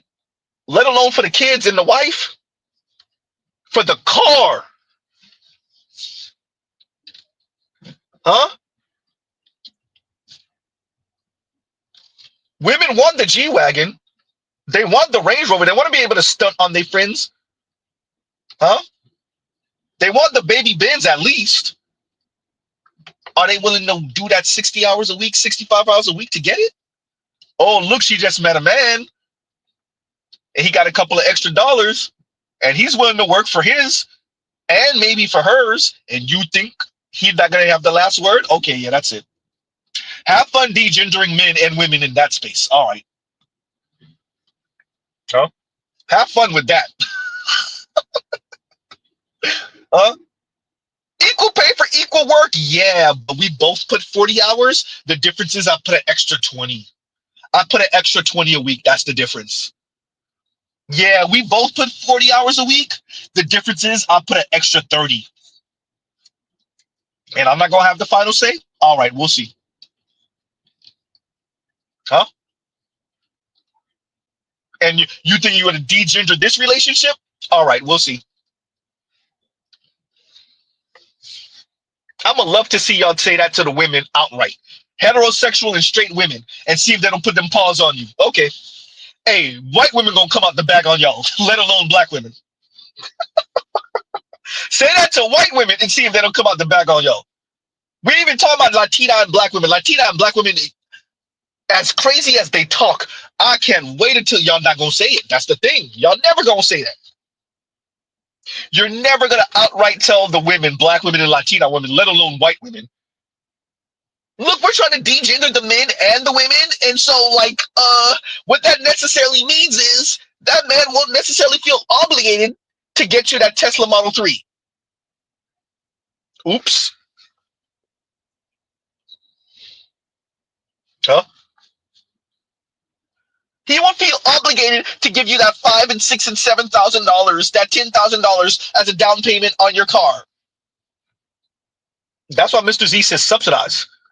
That is why Mr. Z says subsidize. We appreciate that the majority of men can't pay all the bills. We get it. Huh? We know about the two income trap over here. That's why Mr. Z says subsidize.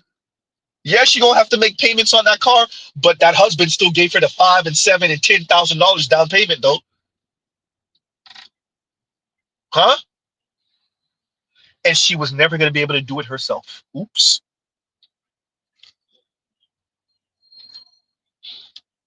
Huh?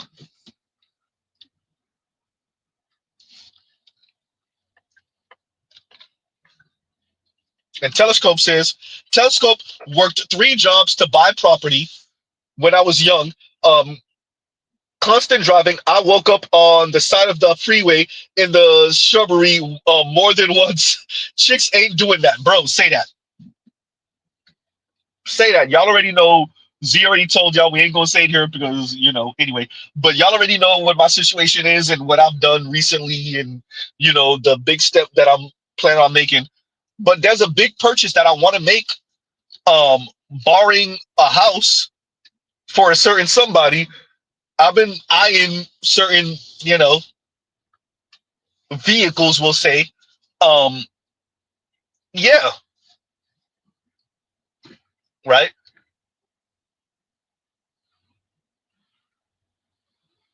But Mr. Z ain't gonna be making no damn payments. But kind of gauging so I can see what how much would I have to put down for that?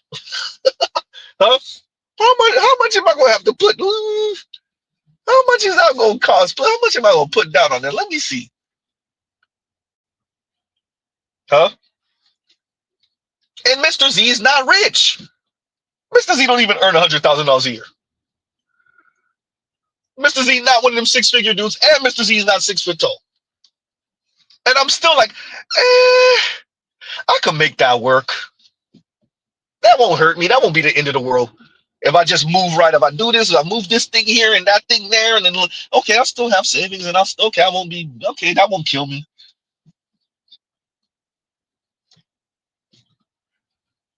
And you're gonna degender this?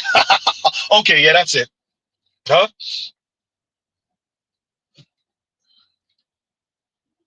Huh?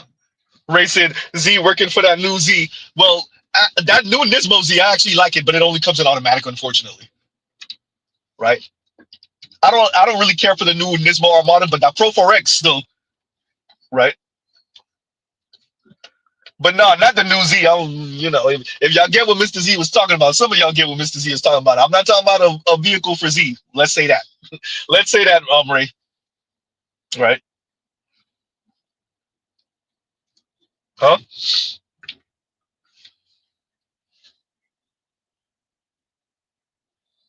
Barry Hamilton says multiple noses turned up on Mr. Z being a sub $100,000 a year man. Hey, bro, I just want most of us to admit that we believe in eugenics. I want us to admit that we believe, and to be honest with you and to be fair with you, most people, I agree with PK Angel 100% on this. Most people, I would argue, if you put their back to the wall, they're going to start sounding like eugenics. They're going to eugenicists, better yet. Sorry, I said eugenics. They're going to start sounding like eugenicists. That's how they're going to sound. If you put their back to the wall. Because if most people, I would argue, if you put their back to the wall, they're going to give you some type of version of these people shouldn't be having kids. And many people sign up for it when we're talking about poor people, or definitely when we talk about poor black people. But they act like they don't scale that. No, they scale that. And I would argue, because the women think they're slick with this, I would argue you put enough Western, namely black women's back to the wall, but including some white women too. Let's be fair. That's not exclusively a black woman thing. I think even enough white women, you put their back to the wall. Oh yeah, they're gonna start saying, yeah, these type of men shouldn't be having kids. They shouldn't be. And I don't know why you even date him. Why shouldn't you get married to him? Yeah, yawn. Huh? Y'all be sounding absolutely effing nuts. Huh?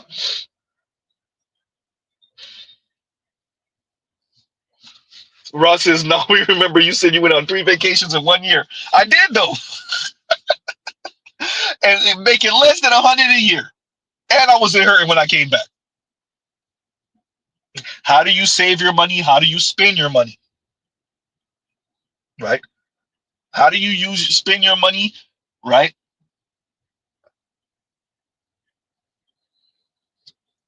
Number one. Number two.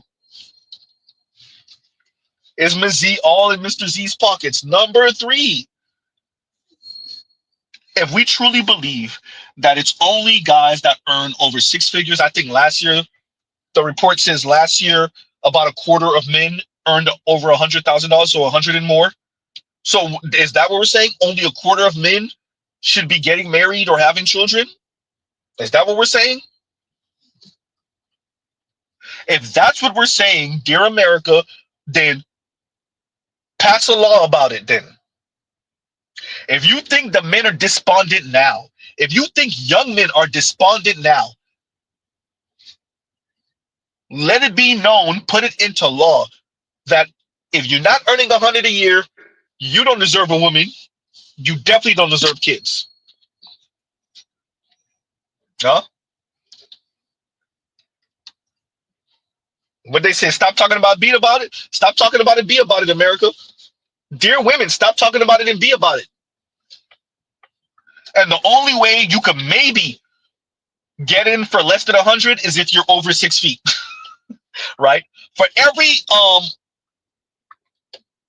ooh, because I gotta say this, so pun intended actually on this one, and this one's gonna sound a bit homo too. So if every inch you're over for male member size over 6 inches, then maybe you can earn less, $5,000 less. And for every inch taller you are in height, you could earn, let's say 5 or 10, depending on what we did negotiate, $5,000 or $10,000 less. So if you're 6'5", you could earn 50. And if we decide it's $5,000 less, then if you're 6'5", you could earn 75,000, and you still deserve maybe to have a wife and kids. If that's what we're gonna do, then let's do it. And women, if that's how you want to negotiate it, let's negotiate that. But I wonder what's gonna happen to your society when you tell fully 75% of men, give or take,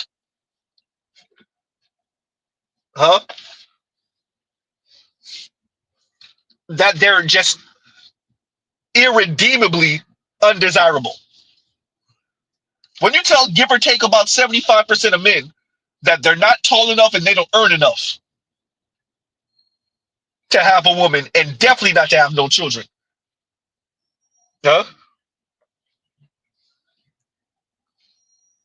Or he can have a woman, but he's relegated to like the 300 plus pounders.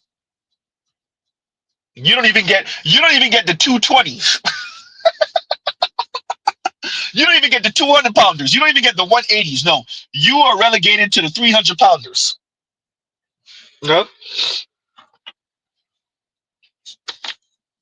Yikes.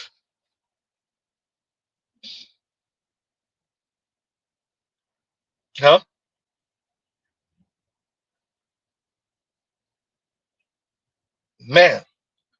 So yeah, no, I agree. There was probably multiple people that turned their nose up at the, and like Barry Hamilton said, multiple noses turned up on Z being a sub $100,000 a year man.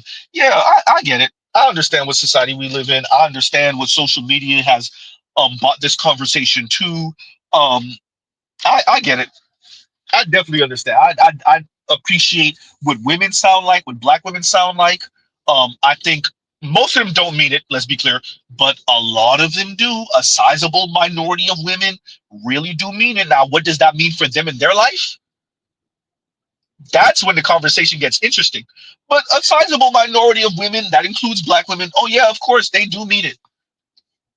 If you don't earn this threshold of money, if you don't have this threshold of savings, and you're not worth financially, at least this amount of money, whatever that number is, you shouldn't be procreating, you shouldn't be having sex, you definitely shouldn't be having a girlfriend or a wife, you definitely shouldn't have children. There are a number of folks that really mean, and that's not exclusively a woman thing either. There's a number of men. I don't heard white dudes, I didn't even heard brothers talk this type of crazy.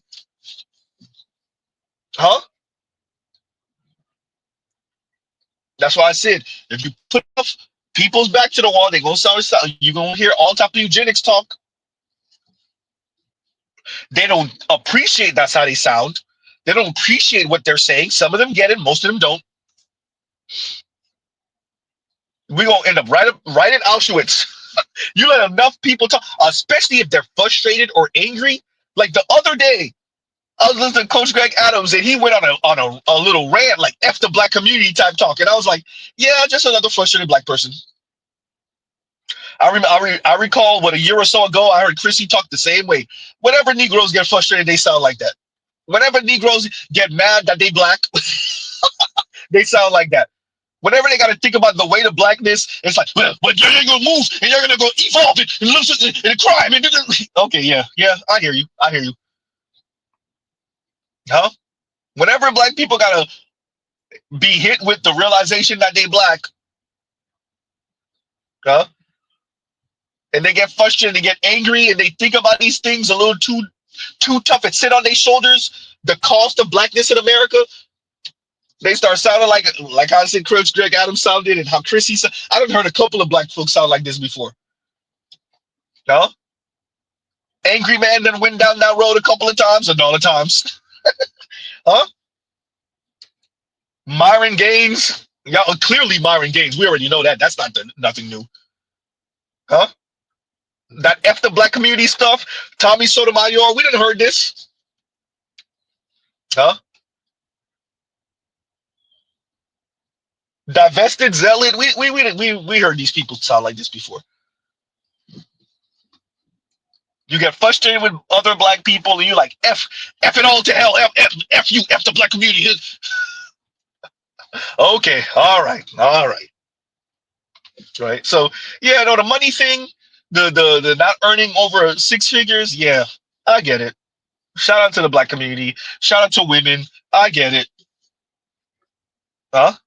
Now, what are women supposed to be doing this whole time? A good 75% of men don't earn six figures or didn't clear six figures last year, and a good 86% of men, 85% of men are less than 6 feet tall. What are women supposed to be doing? I guess all of this is why I say y'all need to make polygamy legal in America. Y'all all need to huddle up. Shout out to the ladies. Huddle up on all the 6 feet tall, plus and six figure men. And we ain't even talking about the male member yet. Huh? And for all of you that are out there in the wilderness and he not choosing upon you, or not enough of those men you find appealing, or they don't find you appealing, or the one that does you don't find appealing, oh well. Wait, Z, you kind of describe what we're dealing with now. Ooh. Huh? Once again, men find women attractive, and it's a smooth bell curve for the women that they find supremely attractive, average, and the women they don't find attractive. Women, on the other hand, they find only just about 20 or so % of men worth anything physically, and everybody else is either below average or ugly. And there you go. Huh? Yikes.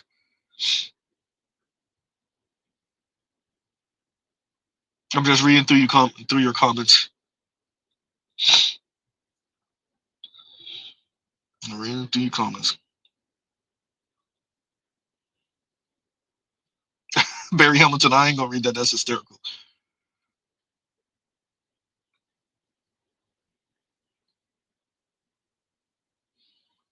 Big Mo says a lot of 100K plus guys are going overseas. Yeah, because they got to deal with it too. And 100 is not what 100 used to be. The new 100 is a $250,000. Me and a coworker were speaking about this the other day. A $250,000 is the new 100. Number one. Number two, they're not getting cooperation either. And what the women don't appreciate is that y'all can't hold us hostage because so many of you have crap attitudes. Dear ladies, just like how I just said that Kim Foster and waving the red flag can't starve the beast coming, referring to what the women desire. Women, you can't starve the beast either. Just because an inordinate amount of you are assholes, mean, snarky, materialistic, consumerist brats, just because so many of you are that doesn't mean you starve the beast. The men still want what they want. And so the men will just go overseas for it. And by the time y'all make it global, we'll have the robots. We'll be good. Huh?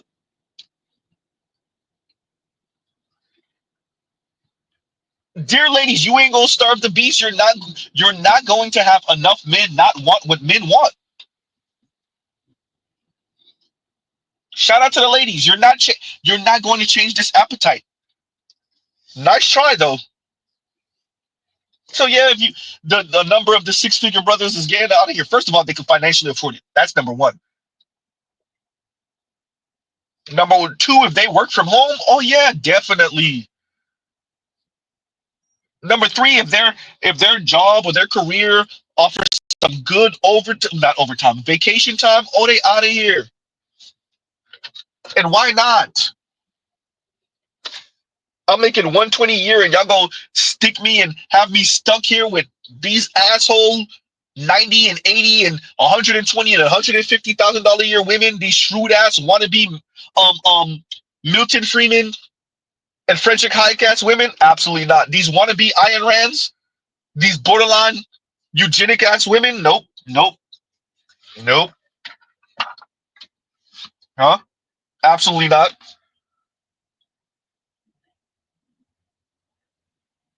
Huh?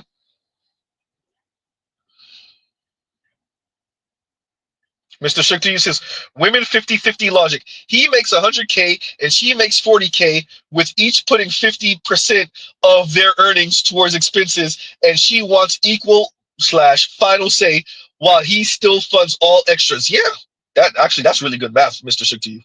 That's really good math. That's exactly what it is, ain't it? Huh? PK says, I've made 100K before taxes. They still out of control. Huh? Yeah, but Mr. Shukti, that's the math. What's going on, dog?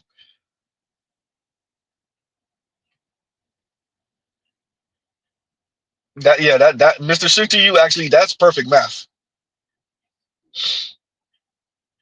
Racist thing, Z. That conditional femininity doesn't hold up forever. They'll crack, and what was enough isn't enough anymore. Yeah, no, but conditional femininity is not a real thing. It's either she's feminine or she's not.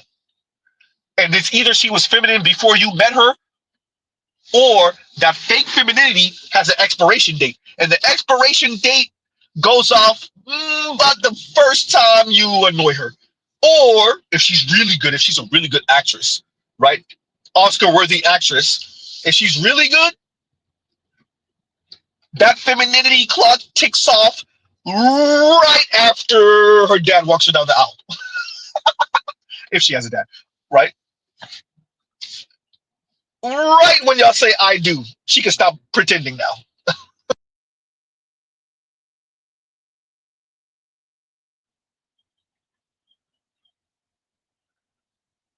Right after she says I do, that's your ass.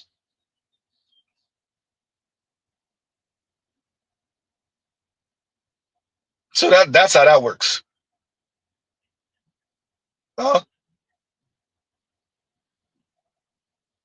So look, I don't want to keep y'all too much longer. Mr. Z, 3.5 hours monologuing. Goddamn. Freestyling. Huh? Shout out to the replay gang. Like, share, subscribe, hit the thank you button for the replay gang. Jesus. Huh? And Dr. D says, but they're not consistent with their eugenics. Z, if these divestors were following eugenics, they wouldn't have children for bad boys, athletes, and alleged deadbeats.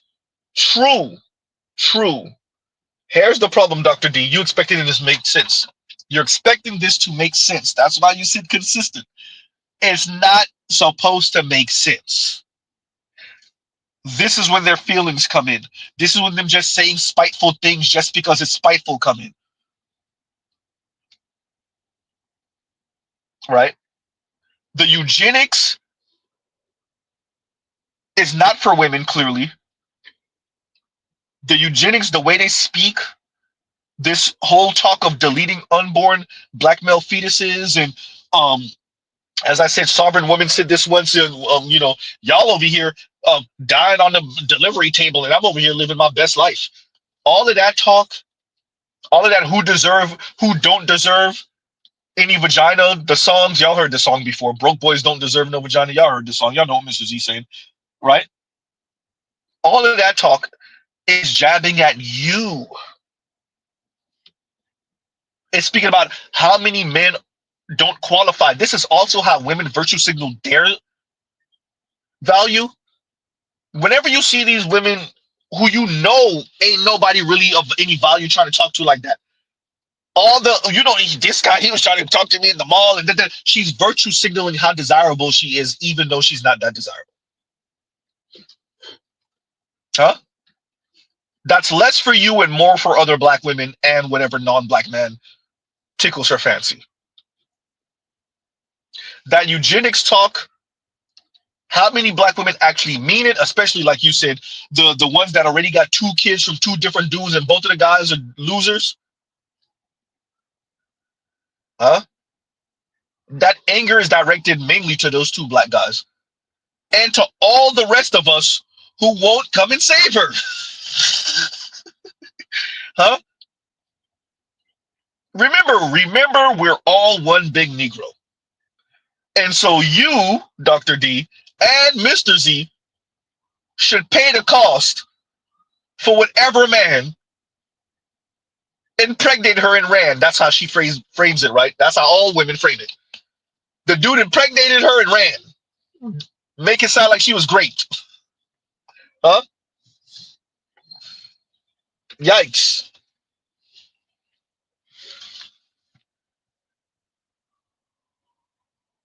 I get what you're saying, right? And Joe says, Gynocratic Gattaca. For all of us that seen the movie. And thank you for the super chat. Thank you for the super chat. Exactly. Huh?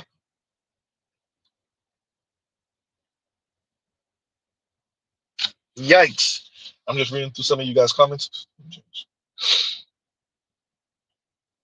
And Big Mo says, it's still eugenics when they are going after 10% of men who are 6'5", and 8 plus in you know where. Yeah. Yeah. And look, I'm not here. Well, I actually have done it. But at least here, Mr. Z is not telling black women to change their appetite or any of that. Tell women to change their appetite or any of that. There just comes at a cost. And this is not going to work because on one end, you have these rad femmes, borderline rad femmes, like Kim Foster. And then on the other side, you have the Chrissy's telling you, she says to average and below average black women, if you can't date up, be alone. And this just doesn't work for women, for black women, right? And if you buy into both of these things and you put yourself in that pincer move, once again, what the Roger report says, you got to be held accountable for what you believe in. If you buy into both of them, then you get what you get. This is what I tell average looking and below average looking women. If you can't date up, be alone. Life is easier that way. And I know that's controversial. I don't care. I don't care. And there you go. See, when you buy into that, right? You buy into that. So it's Chrissy on one end. It's Real Talk with Yanni decenter men on the other end. It's Kim Foster with this degendering of men and women on the other end. Oh, just a horrible, disgusting, combustible, mix. And where are black men? Shrugs. That's when you get black men being despondent, apathetic, and indifferent. Because what the hell are we supposed to do with this? Passport bros, SYSBM, that's what you're supposed to do. And Joe's, once again, thank you for the super chat. Thank you for the super chat. Yeah. So let's play a couple of these again, and then we'll end out in a minute. Here we go. So the reason why the dynamics of white men and black women work so beautifully and cohesively together is because white men treat black women like women. These women that come on here and spew thinking that white men are so much better, I'm gonna tell y'all, like, y'all are lying. So I'm a brown girl. I like a little vanilla in my life. And I might one day be a white dude's wife. That's all right. Yeah, I got a type. Some people don't like it, but the swirl is the hype. When I see a cute guy, I always got to think, is he down with the brown? If he is, we about to link. And I ain't talking about the TikTok boys looking for clout, because we can see right through the facade. Gross me out. I wonder, will he ever like me back? Imagine liking white boys when you're black, especially when you're from the South. The guys that like me are yeehaws with tobacco in their mouth. My celebrity crush, my little cinnamon bun. Ooh, that boy's the one, and I'm still not done. I never met him. He never met me. If he ain't down with the brown, what he about to be? But I digress. Y'all never mind the rest. I just like what I like, speaking from the chest. But hit me up if you're looking for a black girl, because you know that this girl is down with the swirl. I'm just saying. And on the topic, I wanted to address that the first time I saw it. Talk about corny, bro. Look, before we even get into it, look. Mrs. Z hate being petty. I don't actually celebrate that. I don't like when men call themselves petty. It sounds really yitchy to me, to be honest and fair. With that, yo,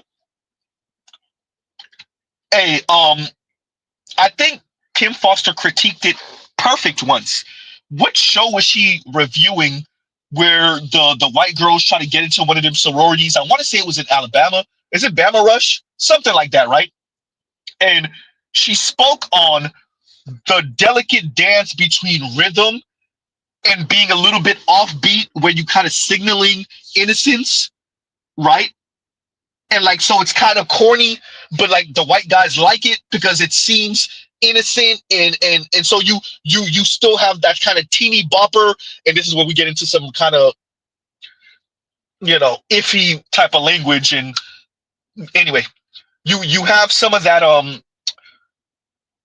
innocent teeny bopper thing still going, because like you're dancing, but you kind of dance it a little bit offbeat, right?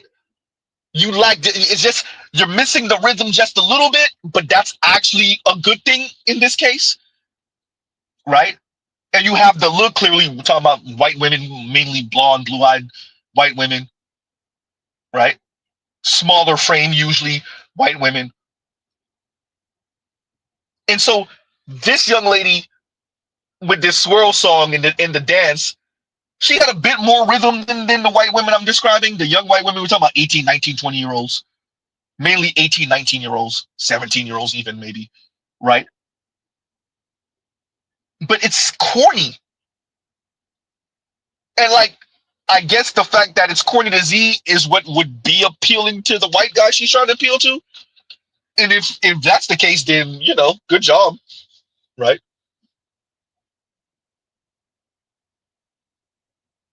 Right. But it's corny to Z. Barry Hamilton says, what a talented swirl rap. you saw it. Huh? Elson, did I just listen to some divestiture drill? Hysterical. Huh? It is it. You know what I gotta give it to her, is like it was corny enough to maybe pull. It's not gonna pull no white man for real, but that's besides the point. It was corny enough to maybe pull a certain type of white man. So shout out to her. Right? To Z, it was corny, which I guess is perfect for the white guys that she's trying to appeal to. Right? That's why I'm making mention of it. And it speaks to some you.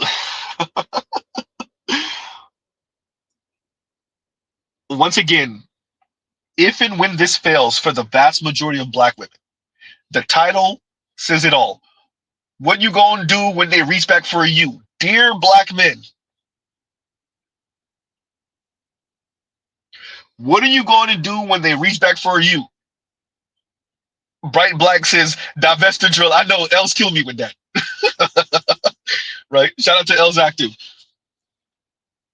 But let's be very clear. We know what country we live in. We know what society we live in. We know what the majority of non-black men are on, particularly considering black women.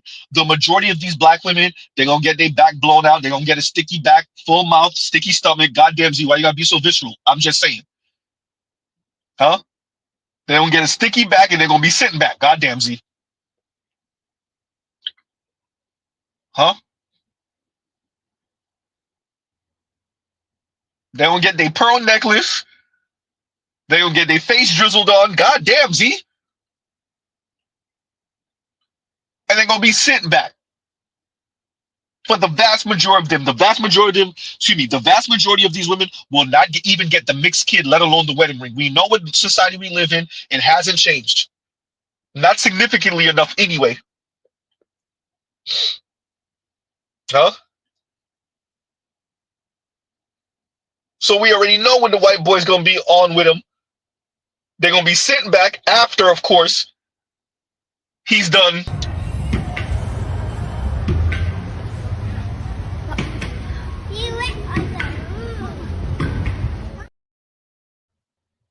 No, shout out to Big Mo. Big Mo says, for pogo stick time. Right? We know how it's gonna. We know, dear black men, you still live in the same America. It's the same America, huh? So after and you usually, if you notice this type of appeal, that doesn't mean that the 40-something-year-olds and the mid-30-plus-year-old black women are out here trying to threaten black men with these mythical, magical white men. That doesn't mean it's not happening at those ages also, but it's a bit different. This type of appeal is under 30-year-old. Shout out to you, Gen Z. Most of those black women will be reaching back. The question is, what you gonna do with them? What you gonna do when they reach back for you? Accountable commentary says no reachbacks. Mr. Z agrees. Huh? These very clear public displays, these goddamn advertisings begging white men to come and save them from Blackistan, essentially. Ooh, white zaddy, look at me, look at me. Huh? And then they turn around and say, oh, I'm done with my white boy phase. Oh, when it all falls apart, huh? When she has no choice but to come to terms with what she is to the vast majority of white men, and there's only so many conservative white guys that'll take her serious, or liberal white guys who gonna experiment with her and then turn around and marry a white woman anyway on her ass. Oops. When she finally has to come to terms with that, now she's 27 and 28 reaching back to you. When she just entered college, when she was 18 and 19 and 20, she was messing around with the white dudes all in their dorm rooms. The young lady said, I'm gonna play it in a minute. Huh? By the time she was 23 and 20, see, when it comes to you, brothers, she ain't trying to get married at 23 and 24. By the time she was 23, she was already married to the white dude. They got divorced by the time she was 26. Goddamn, really that fast? You heard, Z. She spent from 26 to 28 getting ran through by other white dudes. Now she's tired. Now she's looking for a black man. Huh? Yikes.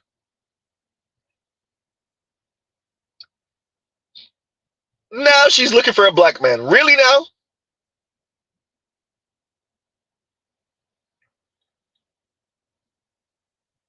Continuing. So the reason why the dynamics of white men and black women work so beautifully and cohesively together is because white men treat black women like women. These women that come on here and spew thinking that white men are so much better, I'm gonna tell y'all, like, y'all are lying.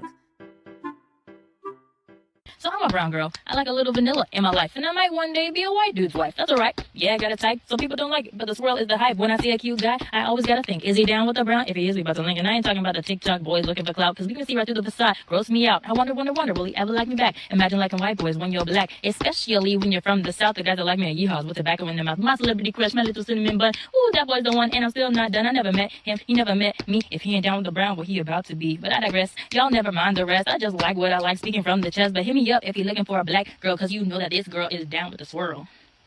I'm just saying. And on the topic of the trend where it's like, you look so much happier, and the response is like, thanks, I blank. I saw this video that was like, you look so much happier. And the response was, thanks, I stopped dating black men. I fear she ate that up. A few moments later. They don't treat us like a mammy. And don't get me wrong, I know the history. I know that some of them fetishize. I understand it.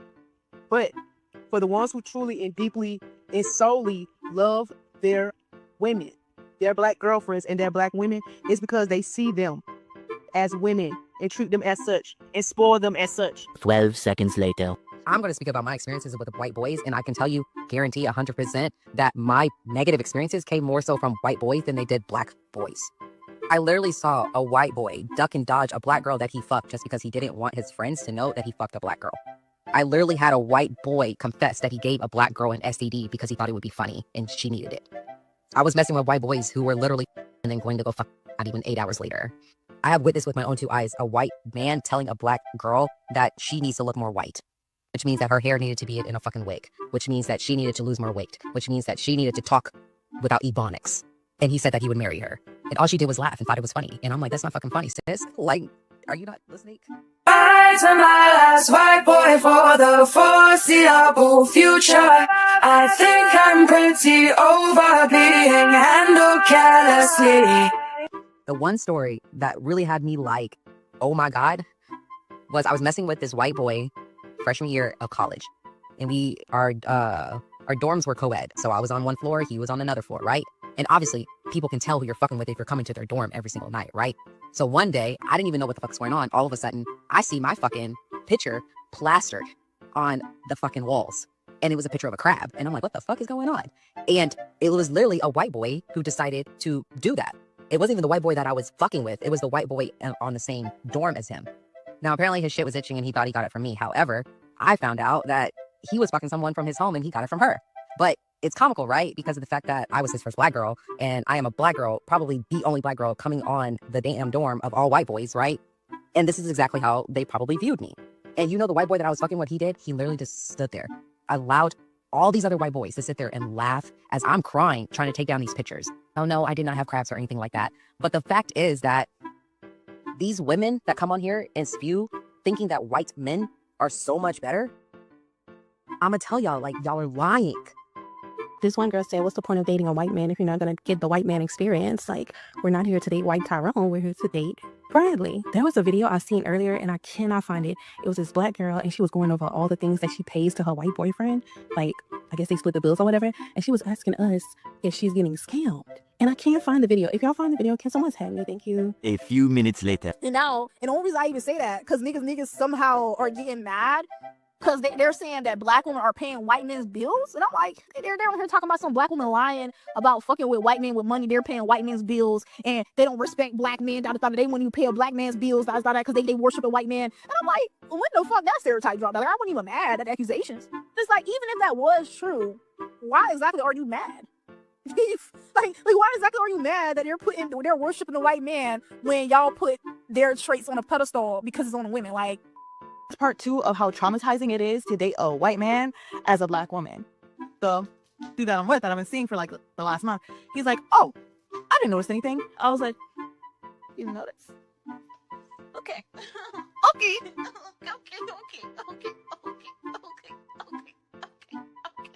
And like me, I'm not the kind of person that's just gonna go ahead and like scream like racist, prejudice. But when things are blatant like that, like, okay, so you look at this white man's ID for a split second, give it back to him, immediately trusting him, like, yeah, one of us.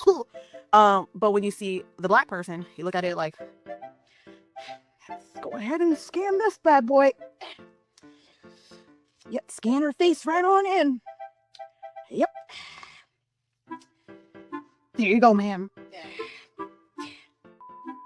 When I was younger, I dated a lot of white boys. Firstly, because I grew up in a very white town, so there weren't so many options. I also grew up with my white side of my family, so I didn't know much about my ancestry and wasn't connected that much to black culture.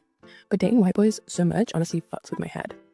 I think firstly because I was seeking validation from it. Like, kind of in the town where I was, it was almost like I was like at the bottom of the dating pool. It's like if you're like, you know, white, pretty, straight hair, blonde, you're at the top, and then like the further away you are from that, the lower down you are. I was one of the only people of color in my school, so I was pretty low down. And so all the time growing up, I just felt like, oh my god, I'm so ugly, like no one will ever love me, da da da da da. And when I got to uni, this didn't change because it was so in my head that like the pinnacle of being like a romantic object of like beautiful desire was like getting the like fit white boy in your class to like fancy you and fall in love. And as I glowed up and got my hair done, my lashes done, and my nails, I started to learn how to like pull these boys in. But I never really got what I wanted at the end of the day, which was like deep, radical, enduring love. And obviously that's because I was doing it all wrong. I was looking outside myself for validation. I was looking to people who didn't necessarily see or understand like the full depth and capacity of myself. And I was hoping that somehow this like picture perfect relationship would give me the satisfaction that was really a lack that was coming from deep within. And after one of these like temporary depressing relationships ended, I remember just sitting down to myself and saying like, something has to change, like something has to give, like what the fuck are you doing? And it's not that all white boys were bad or that there were no white people out there, capable of loving me. I don't think that's the case. But it was that I had to take the time to truly focus on who I was and like what I had to offer and like why I loved myself first.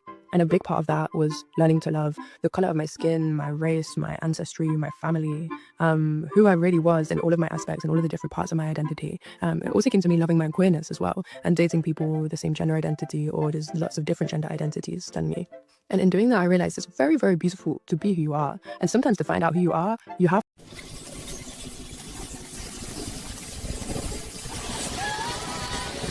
You drop into my house.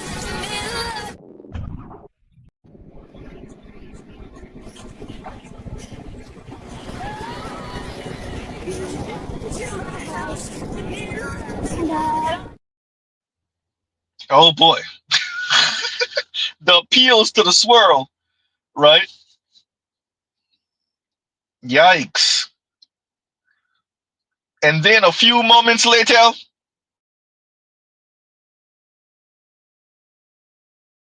this is for the simps.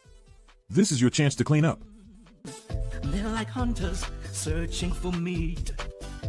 White meat, there's babes are in heat. Wait, I like the black one better. Black on black on black on black. Of course you When did I become such a blackie? Doesn't matter where he comes from, as long as it's white. And he could be young or old, it really doesn't matter, as long as he's white and available. Those babes are desperate for a whitey. No black man stands a chance. Oh. If you're black, nothing for you. But if you're white, there's something for you.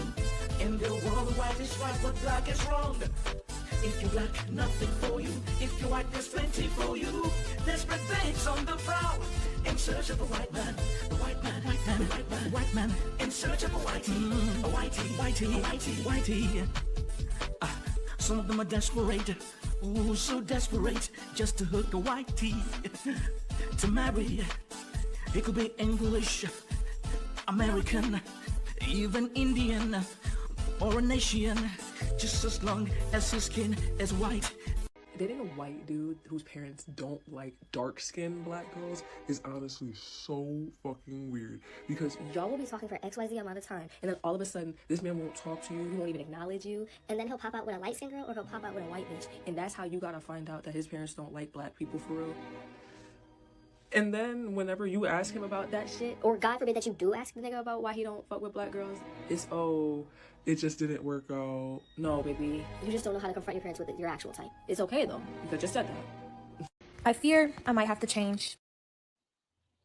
and shout out to Only Logical. And I want to address Greg Hank, his comment, and we're end out in a minute.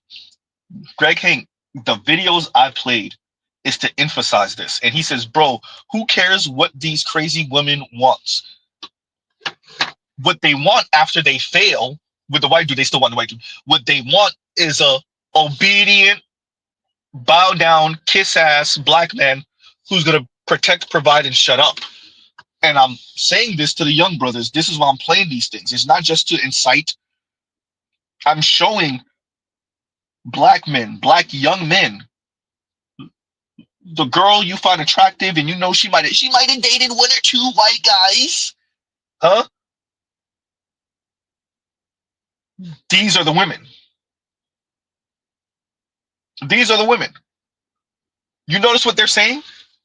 For those, I know the screen is a little blurry, but the caption, it's different versions of the same thing over and over again. Me after my white boy phase. Me because I'm not gonna end my bloodline, so I'm done with my white boy phase. Me after my white guy era.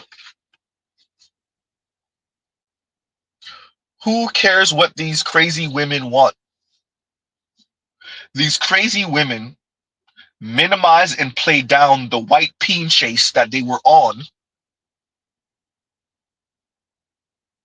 They minimize why, very importantly, why they were over there. They were looking for a lifestyle. They were looking to throw this potential white boyfriend and husband in your face in the future. And when it fails, then they do the reach back.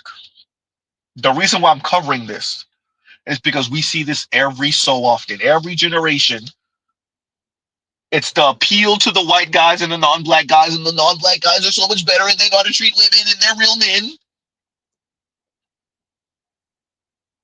And the masses of black women that go over there, they get piped and tossed. They go back over there, they get piped and tossed. They go back one more again for good measure, they get piped and tossed. And then they're, you know what? I'm over my white boy era. I'm over my white boy phase. They never tell you, well, actually, let's not say never. A few of them actually do tell you the truth. There was another video I have it saved somewhere. I didn't play it today, where the black young woman straight up tell you she got into a back and forth with the white dude. The white dude mom got into the picture, and yeah, how traumatizing it is to be with the white guys. I'm covering this because some of you brothers are in your later 20s. You pretty much wrapping up with your at least formal education, right? You're in your early 30s. And some of them sisters are starting to choose up on you. But this was her when she was 23 and 25 and 27. Huh? And no, she didn't have an epiphany. The white guy piped and tossed. She's going to make it seem like she had an epiphany. She didn't have no damn epiphany. She got kicked off of Mount Olympus.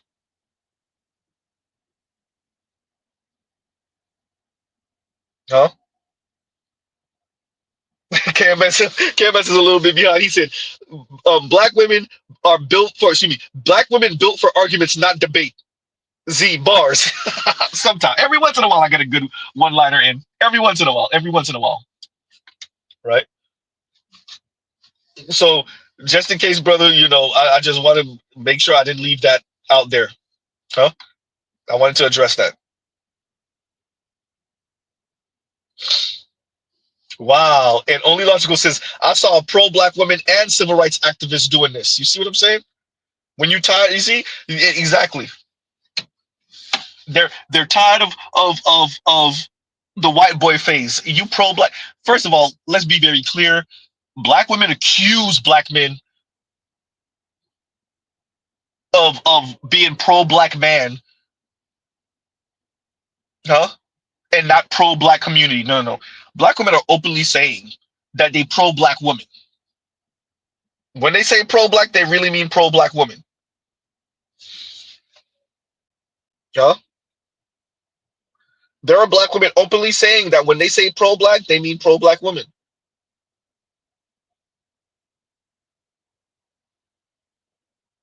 Huh? Thank you, Raw. And Raw says, yes, to me. Raw says, yes, the mentality doesn't go away. The options do. And there you go. And there you go. Huh? So while you have Kim Foster speaking about degendering the society, while you hear them speak about individuality and radical individuality,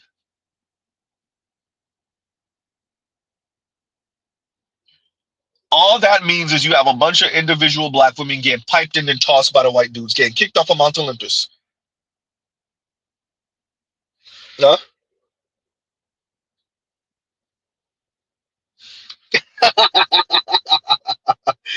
Telescope says, don't say Epiphany Z. These chicks hate enough goofy first names on their kids as it is.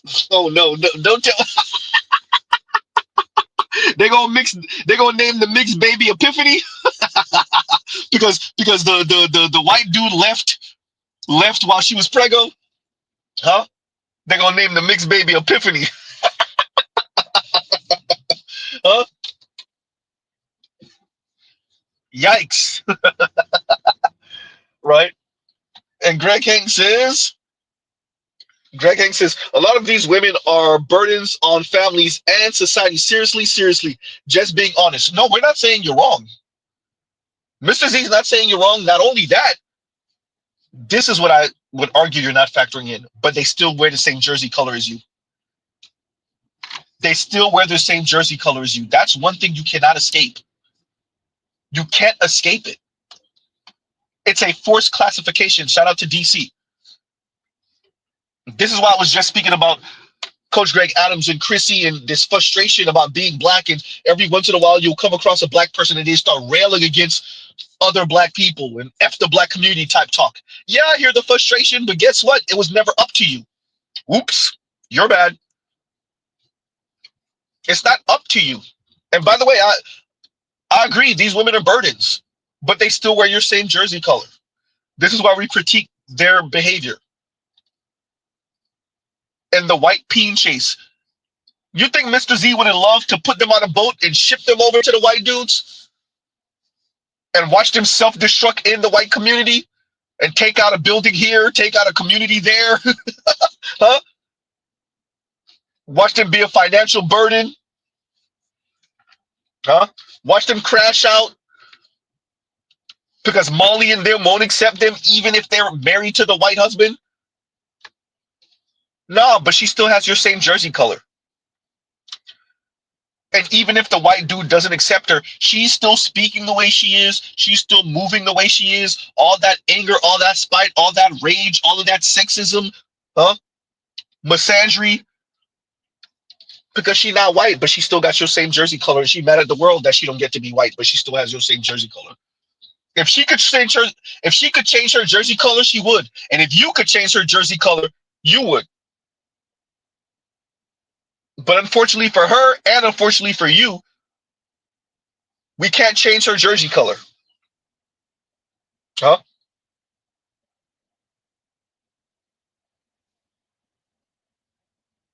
So yeah.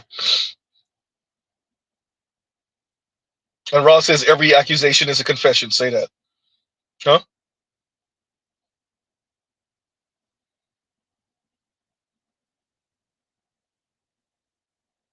Racist. Keisha has bombs under her trench coat. Keisha, if we're talking about we're not saying black women. If we're talking about Keisha, whether educated or not, she is the bomb. And I don't mean that in a positive way. We're not going back to the 90s with it. Huh? She is the explosive, we'll say. Huh? Because a lot of the white dudes and Latino dudes are making baby mamas out of them too. Huh? Look how many loose curled ass mixed kids we have in the black community coming from black women. No white or Latino husband or boyfriend in sight. Huh? You think that kid's just light skinned. You see the mom, you're like, what the hell? Huh? No, her dad isn't some light skinned dude. Her dad is white. Her dad is Kid Rock. Ooh, goddamn, Z. Minus the money. Ooh. Huh? Her dad is Machine Gun Kelly. Yikes. Minus the money. Oh. Huh? His dad is Bill Clinton. Ooh, goddamn, Z. Stop it, Z. Stop it. You know they know them to disappear somebody. Huh? Allegedly.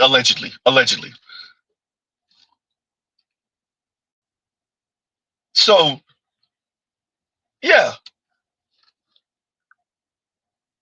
So, yeah, there's a bunch of these light-skinned mixed people running around. Everyone assumes the dad is light-skinned. Everyone assumes if you see the person, you just think they're light-skinned, or you think they're mixed with a black dad and a white mom. Are you sure about that? Huh? Yikes.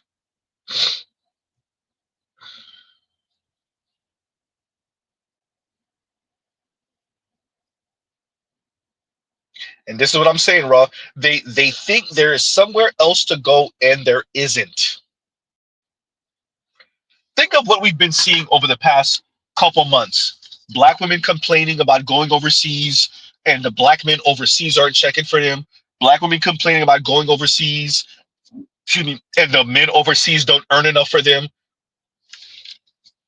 Huh?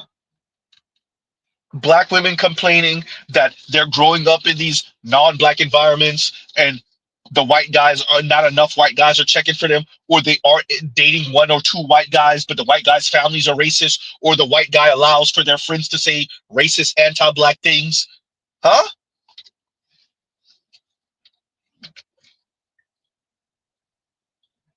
What are we finding?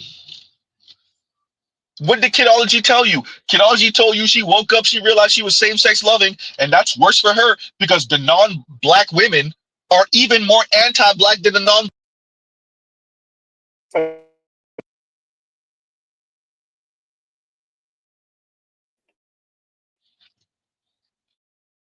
So once again, black women, if they don't get on black men's program, that's cool. Let them have to deal with what they got to deal with outside. Huh? Let them have to deal with what they have to deal with outside. If they don't end up with black women, whoops. Right? So, yeah. So on that note, I should have been out, you guys. I should have been gone. So we'll pause right here, everyone. We'll pause right here. This has even been talking way too long anyway. We'll pause right here. Shout out to Shay Sade. Shout out to Only Logical. Yeah. Once again, what you gonna do when they reach back for you? Shout out to Accountable Commentary. No reachbacks. But I wanted to play these clips for y'all because we appreciate and I want to give Gen Z brothers some bit of warning. Yeah, they sound crazy. Yes, some of them, after the failed situationship with the white dudes, their pride won't let them reach back. Cool, leave her out there anyway. But you better appreciate that not all of these women have found any type of black manosphere or any of this. They don't appreciate that a number of us said, yeah, no, reach back. So they're going to try to reach back. And for shout out to the brothers who think we're some type of sexist, misogynistic assholes. Y'all going to go with her. Y'all going to marry her. Y'all going to have a kid or two with her. And she going to take your head off anyway. Goddamn. You going to save her after Brad did her the worst. And she gonna take your head off anyway, goddamn. Huh? Yikes. Huh? So on that note, y'all, we'll pause right here. Love, peace, and chicken grease. Y'all check out other Black Manosphere content, other non-Manosphere content for the love of God, and Mr. Z out.